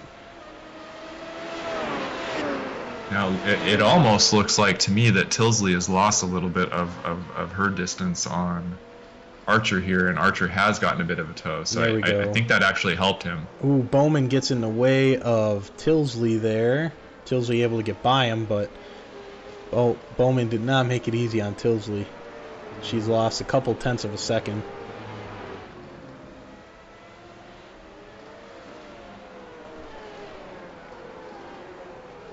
And Lewis just trying to hold it together. Tilsley pushing a little bit too hard, I think, and she's lost a few more 1/10 coming out of some of these turns.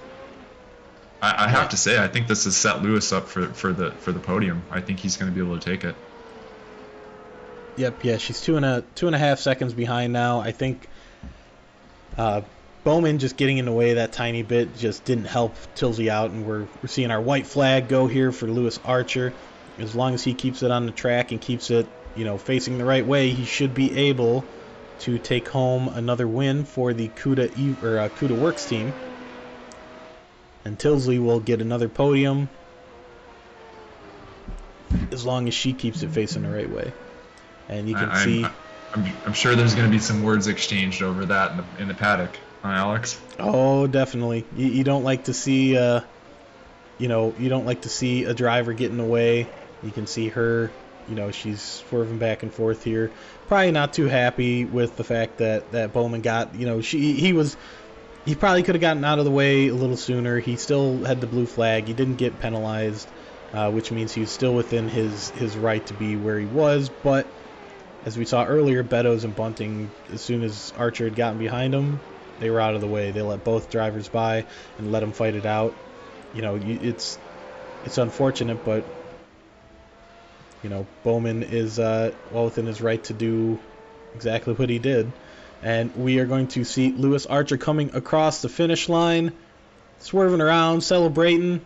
And that is another win for Lewis Archer. Congrats on that. And we have Lauren Tilsley coming across in second. Chris Byram coming around for the third place, taking the last podium spot for the CUDA Works team. That's going to be a big jump in points for the Works guys. That's right. I mean, just a great drive on all parts for these front runners. Each one of them had a struggle here and there, but they have just really risen to the top, and we see that resilience, getting them onto the podium. Now we have another great finish by Archer. I don't think it was a surprise.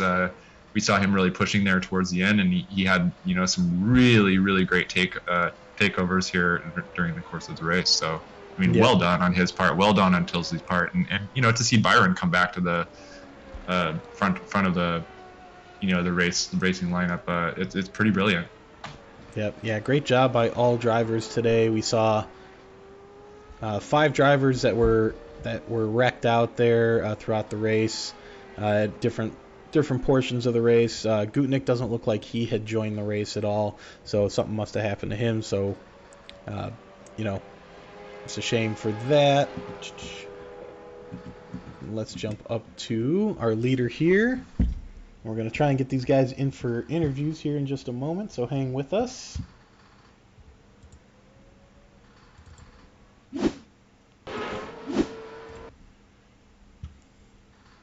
Really another exciting day of racing here with the IFL. I've seen some, turn-by-turn racing, some close racing, some great overtakes, a number of incidents as well. And really, we've seen a bunch of drivers come out and give their all. Just a really great race here at Okayama, a classic track with a lot of great history. So we'll look forward to the next races in the series. We have just a handful left for the remaining portion of the championship, and we already have quite a bit of competition going into it. There's a lot of really close racing and not that much of a point spread amongst our forerunners here. So gonna be an exciting remainder of the season. Yep. Yeah, as we're trying to get our drivers in for some interviews. Like you said, it should be an exciting rest of the season. They're definitely fighting each other at this point. So let's have a recap here of our finishing order. We have Lewis Archer coming away with another win for the Kuda Works F2 team. Lauren Tilsley coming in second. She is really making a name for herself the past few races since she's hopped in. Chris Byram in third, rounding off the podium spots, finishing 32 seconds behind the leader. It was a rough race there for Byram, but great job, like you said, to have him come back and really put a stellar effort to get back onto the podium. Abigail Winters in fourth place, stellar race from her as well. Strategy worked out for her. We saw a couple spots where she was having some issues, but sticks it out and gets a fourth place. Great points. Lewis Cologne in fifth. Daniel Thomas in sixth. Ben Bowman in seventh. Matt Turner in eighth. Steve Bunting in ninth. Eric Beddoes in 10th. The two BE drivers rounding off the points for us. Drivers finishing outside of points, which I think were all due to incidents or off tracks. Cristiano Schegetman, 15 laps down. Rob Slider, 18 laps down. Jason Kinger, Steven Grabowski, and Ivan Bokamp, all a bunch of laps down there, all due to crashing out, having some bad incidents there. But it looks like our interview cast is here. We're going to pop in with Chris Byram here. Let's bring him into the booth. Chris, welcome. Great podium, great drive. How's it feel to get a nice third place at Okayama? Yeah, all right, to be honest. I've had no practice this week until sort of the practice session, and I was in an absolute nightmare with the setup that I got. It was horrific. So, like 20 minutes to go, Lou pinged me across his, and that seemed to sort of do the trick and give me a stable car. Absolute nightmare at the start, though. Yeah, we saw some big incidents at the beginning there. Yeah. But no, P3, considering P3 is where I qualified, P3 finish, happy with that. Considering the sort of no practice and race I had, I'm pretty happy with that result. Yep, and go ahead, Chris. Something that really impresses me about you, it seems like you're a driver that's had multiple sort of really unlucky moments in these races, but you always manage to get yourself back up towards the front, just through hard work and being really consistent, being really focused. What do you think it is that you bring to the race that allows you to do this time and time again? If I tell you what, if you were sitting in the room next to me, like when that incident happens, and then for the next like 5 to 10 laps, it's not cool at all. I've got red mist. It's really stressful. But I'll just settle down into a groove. I don't know, really. It's just, you know what I mean. Points make prizes, don't they? So it's always best to just take a deep breath, crack on, and then see where you come. Really. After that incident, I was just hoping, you know what, just any even 1 point would have done. Do you know what I mean? Especially after Ivan dropped out. So you just got to hang on, haven't you? And then anything else can happen. And then 2 safety car happens, and it put me in a good position then to sort of challenge for the podium. So you just got to stick it out rather than quit. Yep, and we were talking about during the broadcast just how important it is to keep that mindset of, you know, just keep on trucking, you just keep the race, you know, in front of you and not let it get away from you if an incident like that happens. You know, just one lap at a time, get to the end, keep clean. Incidents happen like we saw with you at the beginning, but great job to overcome that and to come out with a podium. Yeah, cheers, man. Appreciate it. Looking forward to watching the broadcast back. Just a great drive out there, Chris. It's always a pleasure to watch you out on track, and it is really like watching art. Cheers, Eli. Missed you both on track today, so yeah, hopefully your successors can do you proud. Yeah, they so far the rest of the field is doing a great job. Props out to all the drivers today. But we're gonna let you go, Chris, and we're gonna hop into our next interview. No worries. Take care. Have a good one, and congrats again. And we're gonna bring in Lauren Tilsley, who ended up losing out to Lewis Archer in a battle for the win. Lauren, do we got you down there? Yeah. So, what a battle there, huh? Yeah, that was a battle. Lewis had a lot of pace today. Yep, yeah, he was right behind you for a majority of the race there. He had an incident earlier on, and what was going through your head while he was trying to chase you down there and while you were trying to fend him off? Nothing really. I was just concentrating on doing what I was doing. If he caught me, then so be it. And I managed to keep him behind for quite a while. When he passed me, I just kept on him a second, like 0.9 a second, 0.9, 0.8. And then obviously at the end, the back marker made me go around the outside and mess me up. So I just didn't know what to do after that. Yeah, it's sometimes rough. We get the guys that are trying to get out of the way, and it's unfortunate. We had a couple other back markers you guys came up on down the straight that seemed to be able to get out of the way in time, but it was a great battle to watch. We were talking about the mindset of a driver who is in second chasing down first, or in first trying to hold off second. You were the latter, and like you had said, you just kind of kept driving your race. Once he caught you and passed you, what were you trying to do to try and catch back up, other than just try and keep his pace? I just stuck with him, full attack after him, put him under pressure instead, and see how he feels. Give him a taste of his own medicine there. So he was behind me for so many laps, and I just thought I'd put him under pressure now. It was quite a push. We've had you here with us for a few races now, and it feels like this is a rivalry we're seeing develop. Do you think this is going to be a long-running rivalry between yourself and Archer, this season next? Definitely. I'll try my best. Well, thank you, Lauren. We're going to move on to Lewis. Any shout-outs you want to do to anybody on the stream?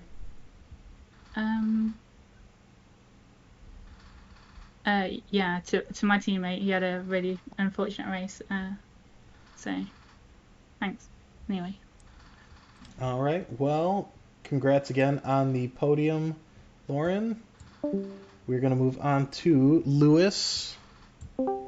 Lewis, do we got you down there? Oh, yeah, I'm here, buddy. You sound exhausted. Yep, that was, in all manner of ways, very, very crazy. It was just so much pressure. Feel a little bit sick. It's just the pressure from Lauren. I knew that like as I was catching, there was a lot of psychological games going on as I was catching up. I mean, I made my initial mistake. That was totally my fault, and it cost me big.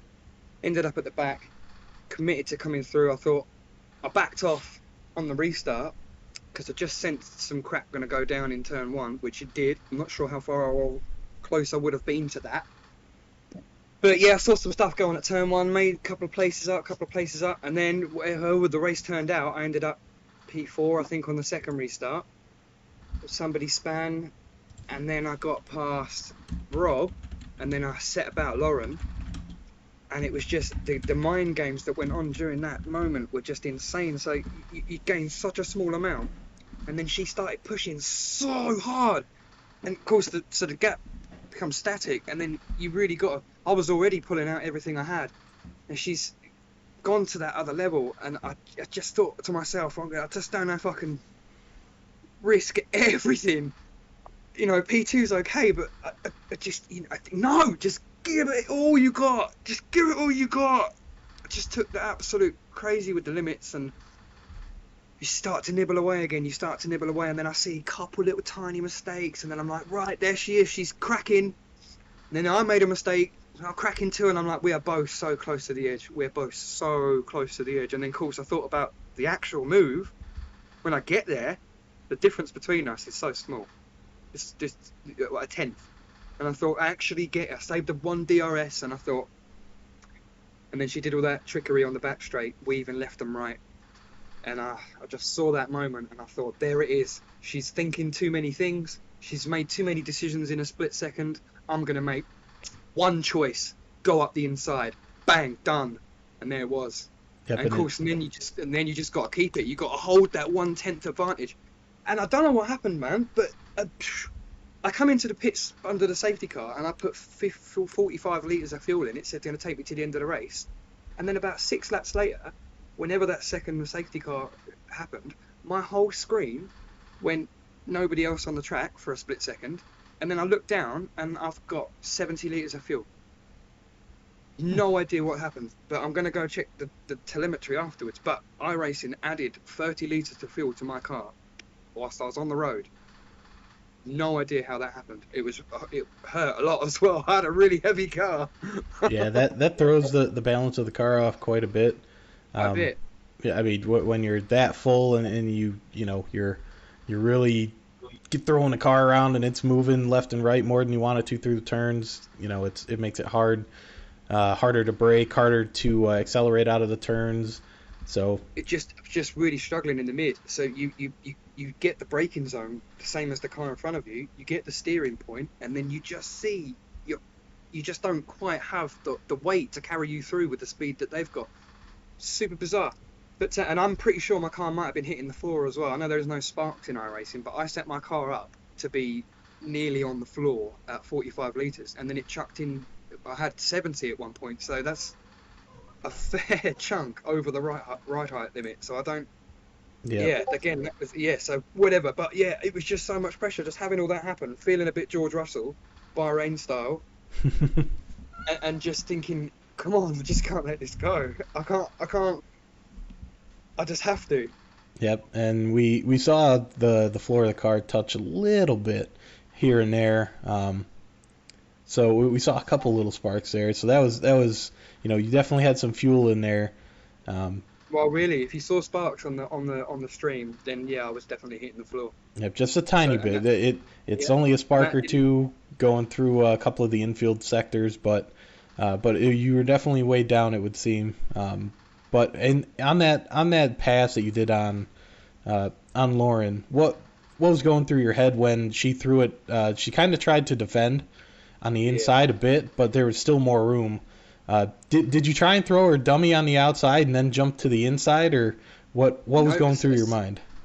As soon as she started doing that weaving, she had a little go the lap before doing the same thing, and obviously this time I was closer, and as soon as she started, I thought, that's it. That's just too much thought process, and of course, if you're a moving object going left and right, I'm changing sides, so I'm going from her left to her right.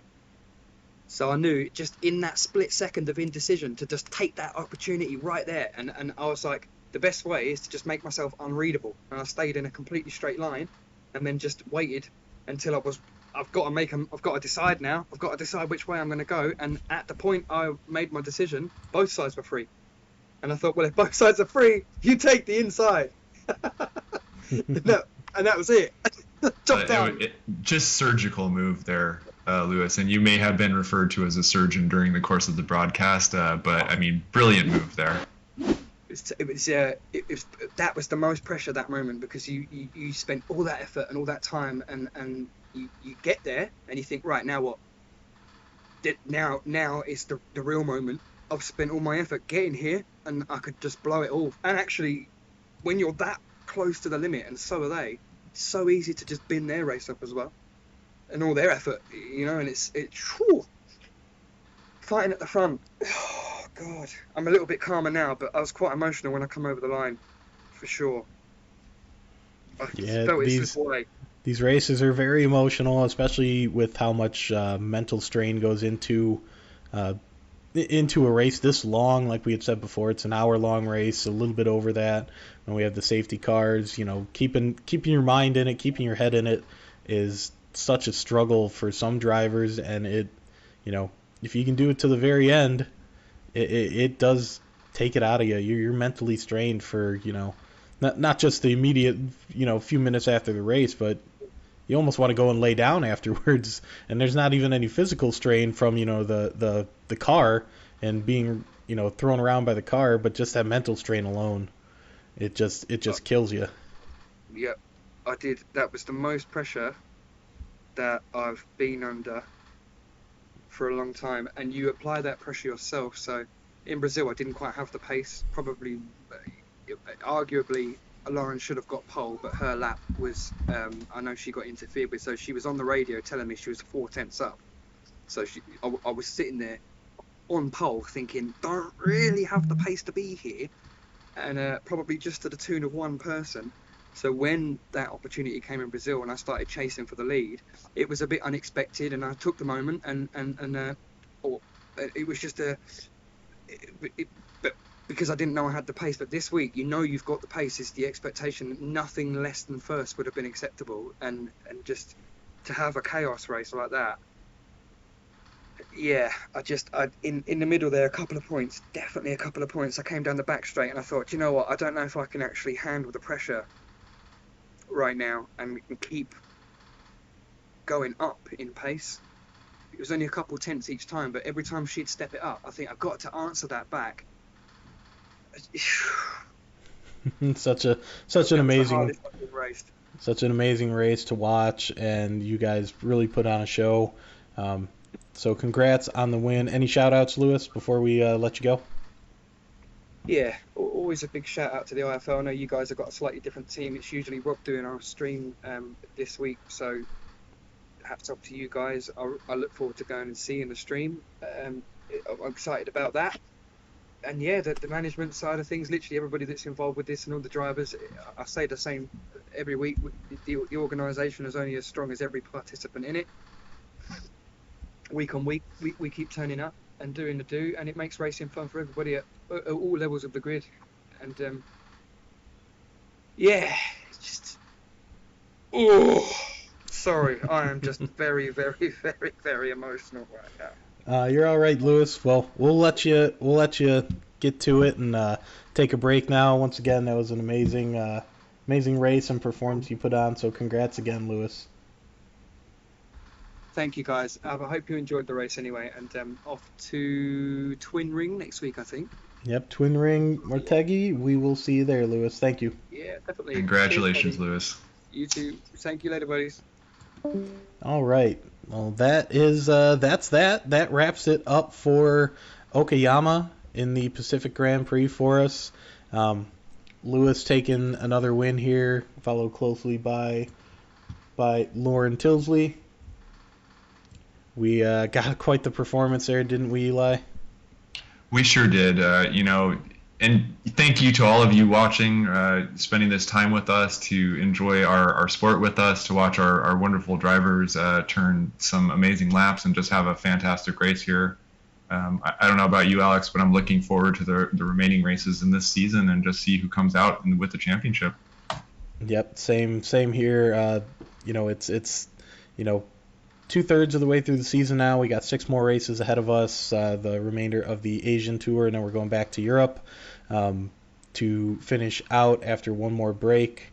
So it's going to be one heck of a fight and one fun end to the season. Like I said, about 1/3 left of the season, so these drivers have a lot more to look forward to before we're out of here. And if we keep getting performances like we just saw and fights like we just saw, it's going to be an exciting last part of the season. So big shout out to our sponsors. We have Butt Kicker, Designs Ltd., We have Majors Garage, who sponsors us as well, automotonews.gr, who helps us out.